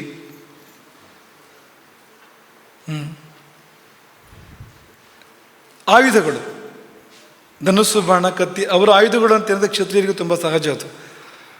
ಅದನ್ನು ಮಾತ್ರ ತರ್ತಾನೆ ಅವನು. ಅದನ್ನು ಬಿಟ್ಟು ಬೇರೆ ಏನನ್ನು ಕೂಡ ತರಲಿಲ್ಲ ಅಂತ. ಆಗಿನ ಸ್ಥಿತಿ ಏನು ಹೇಳಿ? ಇದರ ಫಲ ಅದು. ರಾಮನ ಜಾತಕದಲ್ಲಿ 2 ಕಡೆ ಬಂದಿದೆ ಅದು. ಉಚ್ಚ ಗ್ರಹಗಳು 2 ಒಬ್ರನ್ನೊಬ್ರು ನೋಡುವಂಥದ್ದು 2 ಕಡೆ ಬಂದಿದೆ. ತೋರಿಸಿ. ರವಿ ಶನಿಗಳು ಇಬ್ಬರು ಉಚ್ಚರು, ಇಬ್ಬರು ಒಬ್ಬರನ್ನೊಬ್ಬರು ನೋಡ್ತಾರೆ. 7ನೇ ಮನೆ ದೃಷ್ಟಿ ಅಲ್ವಾ ಎಲ್ಲ ಗ್ರಹಗಳಿಗೂ. ರವಿ 7ನೇ ಮನೆಯಲ್ಲಿ ಶನಿ ಇದ್ದಾನೆ, ಶನಿ 7ನೇ ಮನೆಯಲ್ಲಿ ರವಿ ಇದ್ದಾನೆ. ಇದರ ಫಲವಾಗಿ ಇಬ್ಬರು ಒಬ್ಬರನ್ನೊಬ್ಬರು ನೋಡ್ತಾರೆ. ಈ ಫಲ ಬಂದು ಈ ಶ್ಲೋಕ ಅನ್ವಯ ಆಗಿಬಿಡ್ತು ಅಂತ, ಈ ಉಕ್ತಿ ಬಂದೇ ಬಿಡ್ತು ಅಂತ. ಇನ್ನೊಂದು ಕಡೆ ಇದೆ, ಎಲ್ಲಿ ತೋರಿಸಿ? ಗುರು ಮತ್ತು ಕುಜ. ಗುರು ತನ್ನ 7ನೇ ಮನೆ ನೋಡ್ತಾನೆ, ಅಲ್ಲಿ ಕುಜ ಇದ್ದಾನೆ. ಕುಜ ಕೂಡ ತನ್ನ 7ನೇ ಮನೆ ನೋಡ್ತಾನೆ, ಅಲ್ಲಿ ಗುರು ಇದ್ದಾನೆ. ಇಬ್ಬರು ಒಬ್ಬರನ್ನೊಬ್ಬರು ನೋಡಿದರು. ಹಾಗೆ ಪರಸ್ಪರ ಬರೆದಿದ್ರು ಕೂಡ ಇನ್ನೂ ಏಕಮುಖ ಬರುತ್ತೆ. ಒಂದು ಕಡೆಗೆ ಗುರು ಶುಕ್ರನನ್ನು ನೋಡ್ತಾನೆ. ಗುರುವಿಗೆ ತನ್ನ 9ನೇ ಮನೆ, ತಾನು ಇರುವಲ್ಲಿಂದ 9ನೇ ಮನೆ ನೋಡುವಂಥ ಶಕ್ತಿ ಇದೆ ಗುರುವಿಗೆ. 9ನೇ ಮನೆ ಶುಕ್ರ ಇರ್ತಕ್ಕಂಥದ್ದು. ಹಾಗಾಗಿ ಒಂದು ಉಚ್ಚಗ್ರಹ ಇನ್ನೊಂದು ಉಚ್ಚಗ್ರಹನನ್ನು ಶುಕ್ರನನ್ನು ನೋಡಿದಾಗಾಯಿತು. ಇಲ್ಲಿ 3 ಕಡೆ ಬಂದುಬಿಡ್ತು ನೋಡಿ. ಪರಿಣಾಮ ಏನು ಅಂದರೆ, ರಾಜಾಧಿರಾಜ ಚಕ್ರವರ್ತಿ ಆಗಬೇಕಾದವನು, ಇಡೀ ರಾಜ್ಯಕ್ಕೆ ರಾಜ್ಯವೇ ಬಯಸ್ತಾ ಇದೆ, ಆಗಬೇಕು ಅವನು ಚಕ್ರವರ್ತಿ. ಅವನು ಇರುವ ಚಕ್ರವರ್ತಿ ಇವನೇ ಆಗಬೇಕು ಅಂತ ಬಯಸ್ತಾ ಇದ್ದಾನೆ. ದಶರಥ ಎಲ್ಲಿವರೆಗೆ ಅಂದರೆ, ನನ್ನನ್ನು ಜೈಲಿಗೆ ತಳ್ಳಿಬಿಡು, ನೀನೇ ದೊರೆಯಾಗು ಅಂತ. ಭವರಾಜ ನಿಗೃಹ್ಯಮ, ಸೆರೆಗೆ ತಳ್ಳು ನನ್ನನ್ನು, ನೀನೇ ದೊರೆಯಾಗು. ಆದರೆ ವನವಾಸ ಮಾಡಬೇಕಾಯ್ತು. ಏನಿಲ್ಲದ ಸಂದರ್ಭ, ಏನೇನೂ ಇಲ್ಲದೆ ಇರುವ ಸಂದರ್ಭ, 1 ರೂಪಾಯಿ ಕೂಡ ಇಲ್ಲದೆ ಇರುವಂಥ ಸಂದರ್ಭ ಅಂತ, ಒಂದು ದಮ್ಮಡಿ ಕೂಡ ಇಲ್ಲ ಅಂತ. ಅದೇನು ಅಂದರೆ ಇದೆ. ಹಾಗಾಗಿ ಕರ್ಕ ರಾಶಿ ಸ್ವಭಾವ ಕೂಡ ಹಾಗೆ. ಅದು ಒಂದು ಸಾರಿ ಹಾಗೆ, ಒಂದು ಸಾರಿ ಹೀಗೆ. ಸೀತಾರಾಮರು ಜೊತೆಯಾಗಿ ಎಷ್ಟು ಖುಷಿಯಾಗಿ ವಿಹರಿಸ್ತಾರೆ, ಅದೊಂದು ಸಂದರ್ಭ. ಇನ್ನೊಂದು ಸಂದರ್ಭ ಸೀತಾಪಹಾರ. ಆಕೆ ಲಂಕೆಯಲ್ಲಿ ದುಃಖ ಪಡ್ತಾಳೆ, ಈತ ಕಾಡಲ್ಲಿ ಇಲ್ಲಿ ದುಃಖ ಪಡ್ತಾನೆ. ಸೀತಾ ಪರಿತ್ಯಾಗ ಅಲ್ವಾ? ಹಾಗಾಗಿ ಕ್ಷಯಧನೀಯ ಸಂಯುಜ್ಯತೆ. ಚಂದ್ರನ ರಾಶಿ ಕರ್ಕಟಕ ರಾಶಿ ಅಂದರೆ ಚಂದ್ರನ ಆಧಿಪತ್ಯ ಇರತಕ್ಕಂಥ ರಾಶಿ. ಹಾಗಾಗಿ ಚಂದ್ರನ ಥರನೇ ಆಗುತ್ತೆ, ಕೃಷ್ಣ ಪಕ್ಷ ಶುಕ್ಲ ಪಕ್ಷ ಆಗುತ್ತೆ. ಹ್ರಸ್ವ ಕರ್ಕರಾಶಿ ರಾಶಿ ತುಂಬ ಚಿಕ್ಕದು ಅಂತ ಲೆಕ್ಕ ಅದು ಕರ್ಕರಾಶಿ. ಹಾಗಾಗಿ ಸ್ವಲ್ಪ ಆಕಾರ ಸಣ್ಣದಿರ್ಬೋದು ಕರ್ಕರಾಶಿಯವರದ್ದು ಅಂತ. ಪೀನಗಲಹ ಅಂತ, ಕುತ್ತಿಗೆ ದಪ್ಪ ಇರ್ಬೋದು ಅಂತ. ಆಮೇಲೆ ಸಮೇತಚ ವಶಂ ಸಾಮ್ನ, ಪ್ರೀತಿ ಮಾತಿಂದ ಹೇಳಿದ್ದು ಕೇಳಿಸ್ಬೋದಂತೆ ಈ ಕರ್ಕರಾಶಿಯವ್ರನ್ನ. ಜೋರು ಮಾಡಿ ಇಲ್ಲ, ಬಲಪ್ರಯೋಗದಿಂದ ಇಲ್ಲ. ಸಾಮ ದಾನ ಭೇದ ದಂಡ ಇದೆಯಲ್ಲ, ಕೊಟ್ಟು ಕೇಳಿಸ್ಲಿಕ್ಕೆ ಸಾಧ್ಯ ಇಲ್ಲ. ಏನಾದ್ರು ಕೊಟ್ಟು ಹೇಳಿದ್ ಕೇಳಿಸ್ಲಿಕ್ಕೆ ಸಾಧ್ಯ ಇಲ್ಲ, ಬೈದು ಹೇಳಿದ್ ಕೇಳಿಸ್ಲಿಕ್ಕೆ ಸಾಧ್ಯ ಇಲ್ಲ, ಪೆಟ್ಟು ಕೊಟ್ಟು ಇಲ್ಲ. ಆದರೆ ಪ್ರೀತಿ ಮಾತಿಂದ ಅಂತ ತಿಳಿಸಿ ಹೇಳಿದರೆ, ಸಮಾಧಾನವಾಗಿ ಹೇಳಿದರೆ ಕೇಳ್ತಾರೆ ಅಂತ. ಹಾಗಾಗಿ ಸಾಮ್ನ ವಶಂ ಸಮೇತಿ, ಸುಹೃದ್ವತ್ಸಲ, ಸ್ನೇಹಿತರ ಬಗ್ಗೆ ಪ್ರೀತಿ, ತುಂಬ ಪ್ರೀತಿ ಸ್ನೇಹಿತರ ಬಗ್ಗೆ ಇವರಿಗೆ. ಹಾಗಾಗಿಯೇ ರಾಮಾಯಣದಲ್ಲಿ ಒಂದು ಸಂದರ್ಭ, ಇನ್ನು ಯುದ್ಧ ಶುರುವಾಗಿಲ್ಲ ಇನ್ನು. ಸುವೇಲ ಪರ್ವತವನ್ನು, ಲಂಕೆಯಲ್ಲಿ ತ್ರಿಕೂಟ ಪರ್ವತದ ಪಕ್ಕದಲ್ಲಿ ಸುವೇಲ ಪರ್ವತ ಇದೆ. ಆ ಸುವೇಲ ಪರ್ವತವನ್ನು ರಾಮ ಏರ್ತಾನೆ. ಅವನ ಜೊತೆಗೆ ಉಳಿದ ಮುಖ್ಯ ಕಪಿನಾಯಕರೆಲ್ಲ ಏರಿ ಬರ್ತಾರೆ. ಸುಗ್ರೀವ, ಹನುಮಂತ, ಅಂಗದ, ಜಾಂಬವಂತ ಇವರೆಲ್ಲ ಏರಿ ಬರ್ತಾರೆ. ಯಾಕೆ ಸುವೇಲ ಪರ್ವತವನ್ನು ರಾಮ ಏರಿದ್ದು ಅಂದರೆ ಲಂಕೆಯನ್ನು ನೋಡಬೇಕು ಅಂತ. ಪರ್ವತ ಏರಿದಾಗ ಸ್ವಲ್ಪ ಎತ್ತರದಿಂದ ಹತ್ತಿರ ಕಾಣುತ್ತಲ್ವ ಲಂಕೆ, ನೋಡಬೇಕು ಅಂತ ಏರಿತ್ತು. ಅದೇ ಸಮಯದಲ್ಲಿ ಲಂಕೆಯಲ್ಲಿ ರಾವಣ ಕೂಡ ತನ್ನ ಅರಮನೆಯ ಗೋಪುರವನ್ನು ಏರಿ ಸೈನ್ಯ ನೋಡಬೇಕು ಅಂತ, ರಾಮ ಮತ್ತು ರಾಮನ ಸೈನ್ಯ ನೋಡಬೇಕು ಅಂತ ಅವನು ಕೂಡ ಗೋಪುರವನ್ನು ಏರಿರ್ತಾನೆ. ಹೀಗೆ ಈ ಕಡೆ ರಾಮ ಸುವೇಲ ಪರ್ವತವನ್ನು ಏರಿ ರಾವಣನನ್ನು ನೋಡ್ತಾನೆ, ಲಂಕೆಯನ್ನು ನೋಡ್ತಾನೆ. ಆ ಕಡೆ ಲಂಕೆಯಲ್ಲಿ ರಾವಣ ಕೂಡ ಅರಮನೆಯ ಗೋಪುರವನ್ನು ಏರಿ ಕಪಿ ಸೈನ್ಯವನ್ನು ರಾಮನನ್ನು ನೋಡ್ತಾನೆ. ಈ ಸಮಯದಲ್ಲಿ ಒಂದು ಘಟನೆ ನಡೆದೋಯ್ತು. ಘಟನೆ ಏನು ಅಂದರೆ, ಸುಗ್ರೀವ ಅವನಿಗೆ ತಡ್ಕೊಳ್ಳೋಕ್ಕೆ ಆಗಲಿಲ್ಲ. ರಾವಣನನ್ನು ನೋಡ್ತಾ ಇದ್ದಾಗ ರೋಷ ಬಂತು ನೋಡಿ. ಇದ್ದಕ್ಕಿದ್ದಾಗ ಇಲ್ಲಿಂದ ಅಲ್ಲಿಗೆ ನೆಗೆದು ಬಿಡ್ತಾನೆ. ಸುವೇಲ ಪರ್ವತದ ಮೇಲಿನಿಂದ ರಾವಣನಿರುವ ಅರಮನೆಯ ಗೋಪುರಕ್ಕೆ ನೆಗೆದು ಪೀಠದ ಮೇಲೆ ಕೂತಿದ್ನಲ್ಲ ಎಳೆದು ಕೆಳಗಡೆ ಬೀಳಿಸಿ ಅವನ ಕಿರೀಟ ಎಲ್ಲ ಕಿತ್ತಾಕಿ ಶುರುವೆ ಯುದ್ಧ ರಾವಣ ಮತ್ತು ಸುಗ್ರೀವರಿಗೆ. ಸುಮಾರು ಹೊತ್ತು ಇಬ್ಬರಿಗೂ ಮಲ್ಲ ಯುದ್ಧ ನಡೀತು, ಭಯಂಕರವಾಗಿ ನಡೀತು. ಇಬ್ಬರಿಗೂ ಕೂಡ ಸಮಬಲದ ಯುದ್ಧ ಅದು. ಕೊನೆಗೆ ರಾವಣನಿಗೆ ಒಂದು ಅನ್ನಿಸ್ತು, ಇವನು ಏನು ಮಾಡಿದ್ರು ಇವನು ಸುಗ್ರೀವನನ್ನು ಕೇವಲ ಬಾಹುಬಲದಿಂದ ಮಲ್ಲಯುದ್ಧದಿಂದ ರುಜು ಮಾರ್ಗದಲ್ಲಿ ವಶಕ್ಕೆ ತರಲಿಕ್ಕೆ ಸಾಧ್ಯ ಇಲ್ಲ, ಸೋಲಿಸಲಿಕ್ಕೆ ಸಾಧ್ಯ ಇಲ್ಲ ಅಂತ ಅನಿಸ್ಬಿಡ್ತು. ಅವನು ಮಾಯೆ ತೋರ್ಸೋಕೆ ಶುರು ಮಾಡ್ತಾನೆ. ಆಗ ಮಾಯಿ, ವಂಚನೆ, ಮೋಸ, ಕಪಟ, ಮಾಯಾಬಲ ಇತ್ತಲ್ವಾ. ಅವನು ಶುರು ಮಾಡ್ತಿರೋ ಹಾಗೆ ಸುಗ್ರೀವನಿಗೆ ಗೊತ್ತಾಯ್ತು. ಸುಗ್ರೀವ ಏನು ಮಾಡ್ತಾನೆ, ಅವನಿಗೆ ಗೊತ್ತಾಯ್ತು ಇದು ಕಷ್ಟ ಇದೆ ಏನು ಮುಂದಕ್ಕೆ ಅಂತ. ಮೋಸದ ಯುದ್ಧ ಶುರುವಾಯಿತು ಅಂತ. ಹಾಗೆ ಅವನು ರಾವಣನ ಮೇಲೆ ಹಾರುವಂಥರ ನಟಿಸಿ ಹಾರು ಬಂದು ಈ ಕಡೆ ರಾಮನ ಪಕ್ಕ ಇಳಿದು ಬಿಡ್ತಾನೆ. ಬಂದು ಅಲ್ಲಿಂದ ಲಂಕೆಯಿಂದ ಸುವೇಲ ಪರ್ವತಕ್ಕೆ ಹಾರಿ ಒಂದೇ ನೆಗತದಲ್ಲಿ ಪಾಪ ಅವನು ನೋಡ್ತಾನೆ ಇರುವಾಗಾಯ್ತು ರಾವಣ ಅಂತ, ಇನ್ನು ಈ ಕಡೆ ಬಂದುಬಿಟ್ಟಿದ್ದಾನೆ ಅಂತ. ಇಷ್ಟು ಪೀಠಕ್ಕೆ ಇದಿಷ್ಟು ವಿಷಯ ಏನು ಅಂದರೆ, ರಾಮ ಸುಗ್ರೀವನಿಗೆ ಹೇಳ್ತಾನೆ, ಆಗ ಹೀಗೆಲ್ಲ ಮಾಡಬಾರ್ದು ಸುಗ್ರೀವ, ನೀನು ರಾಜ, ನೀನು ಅಂತ. ರಾಜನಾದವನಿಗೊಂದು ಜವಾಬ್ದಾರಿ ಇದೆ ಅಂತ. ಅವನೇ ಹಾರಿಬಿಡೋದಲ್ಲ ಅಂತ ಸೀದಾ ಅಂತ. ಅವನ್ನ ಏನಾದ್ರು ಕಳಿಸ್ಕೊಡ್ಬೇಕು ಹೊರತು ಈಗ ನೀನೇನು ನನ್ನ ಜೊತೆಗೆ ಒಂದು ಮಾತು ನನ್ನನ್ನು ಕೇಳೂ ಇಲ್ಲ, ಒಂದು ಸಮಾಲೋಚನೆ ಕೂಡ ಮಾಡಿಲ್ಲ. ನಾನು ನೀನು ಮಾತಾಡ್ಕೋಬೇಕಾಗಿತ್ತು ಅಂದೇಳಿ, ಈ ಕೆಲಸ ನೀನು ಮಾಡೋದಾದರೆ ನಮ್ಮ ಈ ಪ್ಲಾನಲ್ಲಿ ಇಲ್ಲ, ಇದು ಯೋಜನೆ ಒಳಗಿಲ್ಲ, ಇದು ಏನು ಕತೆ ನಿಂದು, ಹೇಳ್ದೆ ಕೇಳಿದೆ, ನನಗೂ ಒಂದು ಮಾತು ಹೇಳಿದೆ, ನೀನು ಸೀದಾ ಅಲ್ಲಿ ಹಾರಿ ಅವನ ಜೊತೆ ಹೊಡೆದಾಟನೇ ಶುರು ಮಾಡಿದರೆ ರಾವಣನ ಜೊತೆಗೆ ಅಂತ ಹೇಳಿ ಇನ್ನೊಂದು ಸತ್ತಿನ ಇದು ಮಾಡೋ ಹಾಗಿಲ್ಲ ಅಂತ ತಾಕೀತು ಮಾಡ್ತಾನೆ ಅವನಿಗೆ, ಸುಗ್ರೀವನಿಗೆ. ಕೊನೆಗೆ ಒಂದು ಮಾತನ್ನು ಹೇಳ್ತಾನೆ, ಏನು ಅಂದರೆ, ಒಂದು ವೇಳೆ ನಿನಗೇನಾದ್ರು ಆಗಿದ್ದರೆ ಅಲ್ಲಿ ರಾವಣನ ಜೊತೆಗೆ ಯುದ್ಧದಲ್ಲಿ ನಿನಗೇನಾದ್ರು ತೊಂದರೆ ಆಗಿದ್ದರೆ, ನೀನು ಬದುಕಿ ಮತ್ತೆ ಬರದೇ ಇದ್ದಿದ್ರೆ ನಾನೇನು ಮಾಡ್ತಿದ್ದೆ ಗೊತ್ತಾ? ಯುದ್ಧ ಮಾಡ್ತಿದ್ದೆ, ಖಂಡಿತ ಯುದ್ಧ ಮಾಡ್ತಿದ್ದೆ, ರಾವಣನ ಸಂಹಾರ ಮಾಡ್ತಿದ್ದೆ, ಯಾಕೆಂದರೆ ಪ್ರತಿಜ್ಞೆ ಅದು, ಅದನ್ನು ಪೂರ್ತಿ ಮಾಡಲೇಬೇಕು. ಆದರೆ ಬದುಕ್ತಿರ್ಲಿಲ್ಲ ನಾನು ಅಂತ. ರಾಜ್ಯವನ್ನು ಭರತನಿಗೆ ಒಪ್ಪಿಸಿ ನಾನು ದೇಹತ್ಯಾಗ ಮಾಡ್ತಾ ಇದ್ದೆ ಅಂತ. ಅದು ಪ್ರೀತಿ ಯಾವ ಪ್ರಮಾಣದಲ್ಲಿ ಅಂತ, ತನ್ನ ಸ್ನೇಹಿತರ ಬಗ್ಗೆ ಪ್ರೀತಿ ಯಾವ ಪ್ರಮಾಣದಲ್ಲಿ ಅಂದರೆ, ಒಂದು ವೇಳೆ ನೀನು ಸತ್ತು ಹೋಗಿದ್ರೆ ನಾನು ಬದುಕ್ತಿರ್ಲಿಲ್ಲ ಅಂತ. ಆ ಪ್ರಮಾಣದ ಪ್ರೀತಿ ನೋಡಿ ಅಂತ. ಅದು ಕರ್ಕ ರಾಶಿಯ ಸ್ವಭಾವ. ಅದು ಕರ್ಕ ರಾಶಿಯವರಿಗೆ ಸ್ನೇಹ ಎಷ್ಟು ದೃಢ ಅಂದರೆ, ಅವರು ಪ್ರಾಣಕ್ಕೆ ಪ್ರಾಣವನ್ನು ಕೊಟ್ಟಾರು ಅಂತ, ಅಷ್ಟರ ಮಟ್ಟಿಗೆ ಅವರು ಪ್ರೀತಿಯನ್ನು ಹೊಂದಿರ್ತಾರೆ ಅಂತ. ಇನ್ನು ಕೊನೆಯಲ್ಲಿ ಇವ್ರಿಗೆ ನೀರು ಇಷ್ಟವಂತೆ. ಕರ್ಕರಾಶಿಯವರು ಜಲಪ್ರಿಯರು, ಮೇಷರಾಶಿಯವರಿಗೆ ನೀರು ಅಂದರೆ ಭೀತಿ, ಆದರೆ ಕರ್ಕರಾಶಿಯವರಿಗೆ ನೀರು ಇಷ್ಟ, ನೀರಾಟ ಇಷ್ಟ ಇವರಿಗೆ, ಜಲಕ್ರೀಡೆ, ನೀರು ಇಳಿದ್ರೆ ಹತ್ತು ಬರೋದೇ ಇಲ್ಲ ಅವರು ಅಂತ. ಹಾಗಾಗಿ ನೀರು ಮತ್ತು ಉದ್ಯಾನ ಮತ್ತು ಜಲ, ಸರೋವರ ಅಂತ ಇದೆರಡು ತುಂಬ ಇಷ್ಟಪಡ್ತಾರೆ ಅವರು ಅಂತ. ಪಾರ್ಕು, ವಾಟರ್ ಬಾಡೀಸ್ ಕಂಡುಬಿಟ್ರೆ ಆಯಿತು ಅಂದರೆ ಹೊರಟೇ ಬಿಟ್ರು ಅಂತ. ನಮ್ಮ ಪರಿವಾರದಲ್ಲಿ ಒಬ್ಬರಿಬ್ಬರು ಇದ್ದಾರೆ ಅಂಥವ್ರು ಅಂತ. ಅವ್ರು ನೀರು ಕಂಡ್ರೆ ಒಂದು ಆಕರ್ಷಣೆ ಆಗತ್ತೆ ಅಂದರೆ ಅವ್ರು ತಾವು ಎಲ್ಲಿದ್ದಾರೆ ಅಂತಲೇ ಗೊತ್ತಿಲ್ಲ ಅವರಿಗೆ ಅಂತ, ಹೋಗಿ ಹಾರಿ ಆಯಿತು ಅಂತ, ಹೊಳೆಗೋ ಕೆರೆಗೋ ಅಂತ ಅಂಥವ್ರು ಇದ್ದಾರೆ ಒಬ್ಬರಿಬ್ಬರು ಅಂತ. ಹಾಗಾಗಿ ಇದು ಅಂಥದ್ದು ಕರ್ಕರಾಶಿ ಜಲರಾಶಿ ಆಗಿದ್ದರಿಂದ ಜಲಪ್ರೀತಿ ಇರುತ್ತೆ. ಇವೆಲ್ಲ ಈ ರಾಶಿಗಳ ಲಕ್ಷಣಗಳು ಅಂತ. ಇನ್ನೂ 8 ರಾಶಿಗಳಿದೆ, ಸ್ವಲ್ಪ ಇನ್ನೂ ಶಾರ್ಟ್ ಮಾಡ್ತೀವಿ, ಇನ್ನು ಬೇಗ ಹೇಳಿ ಮುಗಿಸ್ತೀವಿ ನಿಮ್ಗೆ ಅದನ್ನು. ದೋಷಗಳು ಇದೆ ತುಂಬ, ಎಲ್ಲ ಹೇಳಿಲ್ಲ ನಿಮ್ಗೆ. ನಾವು ದೋಷ ಹೇಳಿದರೆ ಮತ್ತೆ ಇವತ್ತು ಓದ್ಕೊಳ್ಳೋ ಶುರು ಮಾಡ್ತೀರಿ ನೀನು ಇದು ಅಂತ ಗೊತ್ತು ನನಗೆ ಶುರು ಮಾಡ್ತೀರಿ. ಹಾಗಾಗಿ ಅದನ್ನ ಹೇಳಲ್ಲ. ದೋಷಗಳು ನೀವೇ ತಿಳ್ಕೊಳ್ಬೇಕು, ನೀವು ಶಾಸ್ತ್ರಾಧ್ಯಯನ ಹೆಚ್ಚು ಮಾಡಿ. ಆದರೆ ಗುಂಪಲ್ಲಿ ಹೇಳಿದರೆ ಮುಂದೇನಾಗ್ಬೋದು ಅಂತ ಗೊತ್ತಿದೆ ನಮಗೆ. ನಾವು ಚಿಕ್ಕ ವಯಸ್ಸಲ್ಲಿ ನಿಮ್ಮ ಥರನೇ ಛಾತ್ರಾವಾಸ, ಗುರುಕುಲ, ಪೂರ್ತಿ ಗುರುಕುಲ ಅಲ್ಲ ಅದು, ಇಲ್ಲೇ ಗೋಕರ್ಣದಲ್ಲಿ ಛಾತ್ರಾವಾಸದಲ್ಲಿ ನಾವಿದ್ದು, ಹಾಗಾಗಿ ಏನು ನಡೆಯುತ್ತೆ ಅಂತ ಸ್ವಲ್ಪ ನಮ್ಗೆ ಅಂದಾಜಿದೆ, ಒಂಚೂರು ಐಡಿಯಾ ಇದೆ. ಹಾಗಾಗಿ ಒಳ್ಳೆಯದನ್ನು ಮಾತ್ರ ಹೇಳುವಂಥದ್ದು. ಒಳ್ಳೆಯದರಲ್ಲೂ ಕೂಡ ಎಲ್ಲವೂ ಹಾಗೆ ಆಗತ್ತೆ ಅಂತಲ್ಲ, 3 ಸಂಗತಿಗಳು ಕೂಡಿ ಬರಬೇಕಾಗತ್ತೆ. ಚಂದ್ರ ಇರುವ ರಾಶಿಗೆ ಬಲ ಬರಬೇಕು, ಶುಭ ಗ್ರಹ, ಶುಭ ಯೋಗ, ಶುಭ ದೃಷ್ಟಿ, ಅಥವಾ ಆ ರಾಶಿಯ ಅಧಿಪತಿ ಯೋಗ ದೃಷ್ಟಿ ಬರಬೇಕು, ಇಲ್ಲ ರಾಶಿಯ ಅಧಿಪತಿ ಬಲ ಇರಬೇಕು, ಚಂದ್ರನಿಗೆ ಬಲ ಇರಬೇಕು. ಅದೆಲ್ಲ ಇದ್ದಾಗ ಇದು ಪೂರ್ಣ ಅಂತ. ಹಾಗಾಗಿ ವರಾಹ ಮಿಹಿರರು ಹೇಳ್ತಾರೆ ಕೊನೆಯಲ್ಲಿ ಇದೆಲ್ಲ ಹೇಳಿ, ಬಲವತಿ ರಾಶವು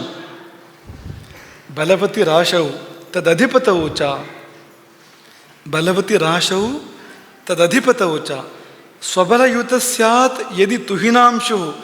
ಚಂದ್ರನಿಗೆ ತನ್ನ ಬಲ, ಪಕ್ಷಬಲ ಇತ್ಯಾದಿ ಅದೆಲ್ಲ ಇರಬೇಕು. ಇದ್ದಾಗ ಕಥಿತ ಫಲಾನಾಂ ಅವಿಕಲ ದಾತ, ಹೇಳಿದ ಫಲ ಎಲ್ಲ ಪೂರ್ತಿ ಬರುತ್ತೆ, ಇಲ್ಲದಿದ್ದರೆ ಪೂರ್ತಿ ಬರಲ್ಲ ಅದು ಅಂತ, ಅದನ್ನ ಇಟ್ಕೊಳ್ಳಿ ಅಂತ. ಹೀಗೆ ಚಂದ್ರ ತುಂಬ ಮುಖ್ಯವಾಗಿರ್ತಕ್ಕಂಥ ಗ್ರಹ. ನಾವು ಕೊನೆ ಹಂತಕ್ಕೆ ಬರ್ತಾ ಇದ್ದೇವೆ. ಚಂದ್ರ ಎಷ್ಟು ಮುಖ್ಯ?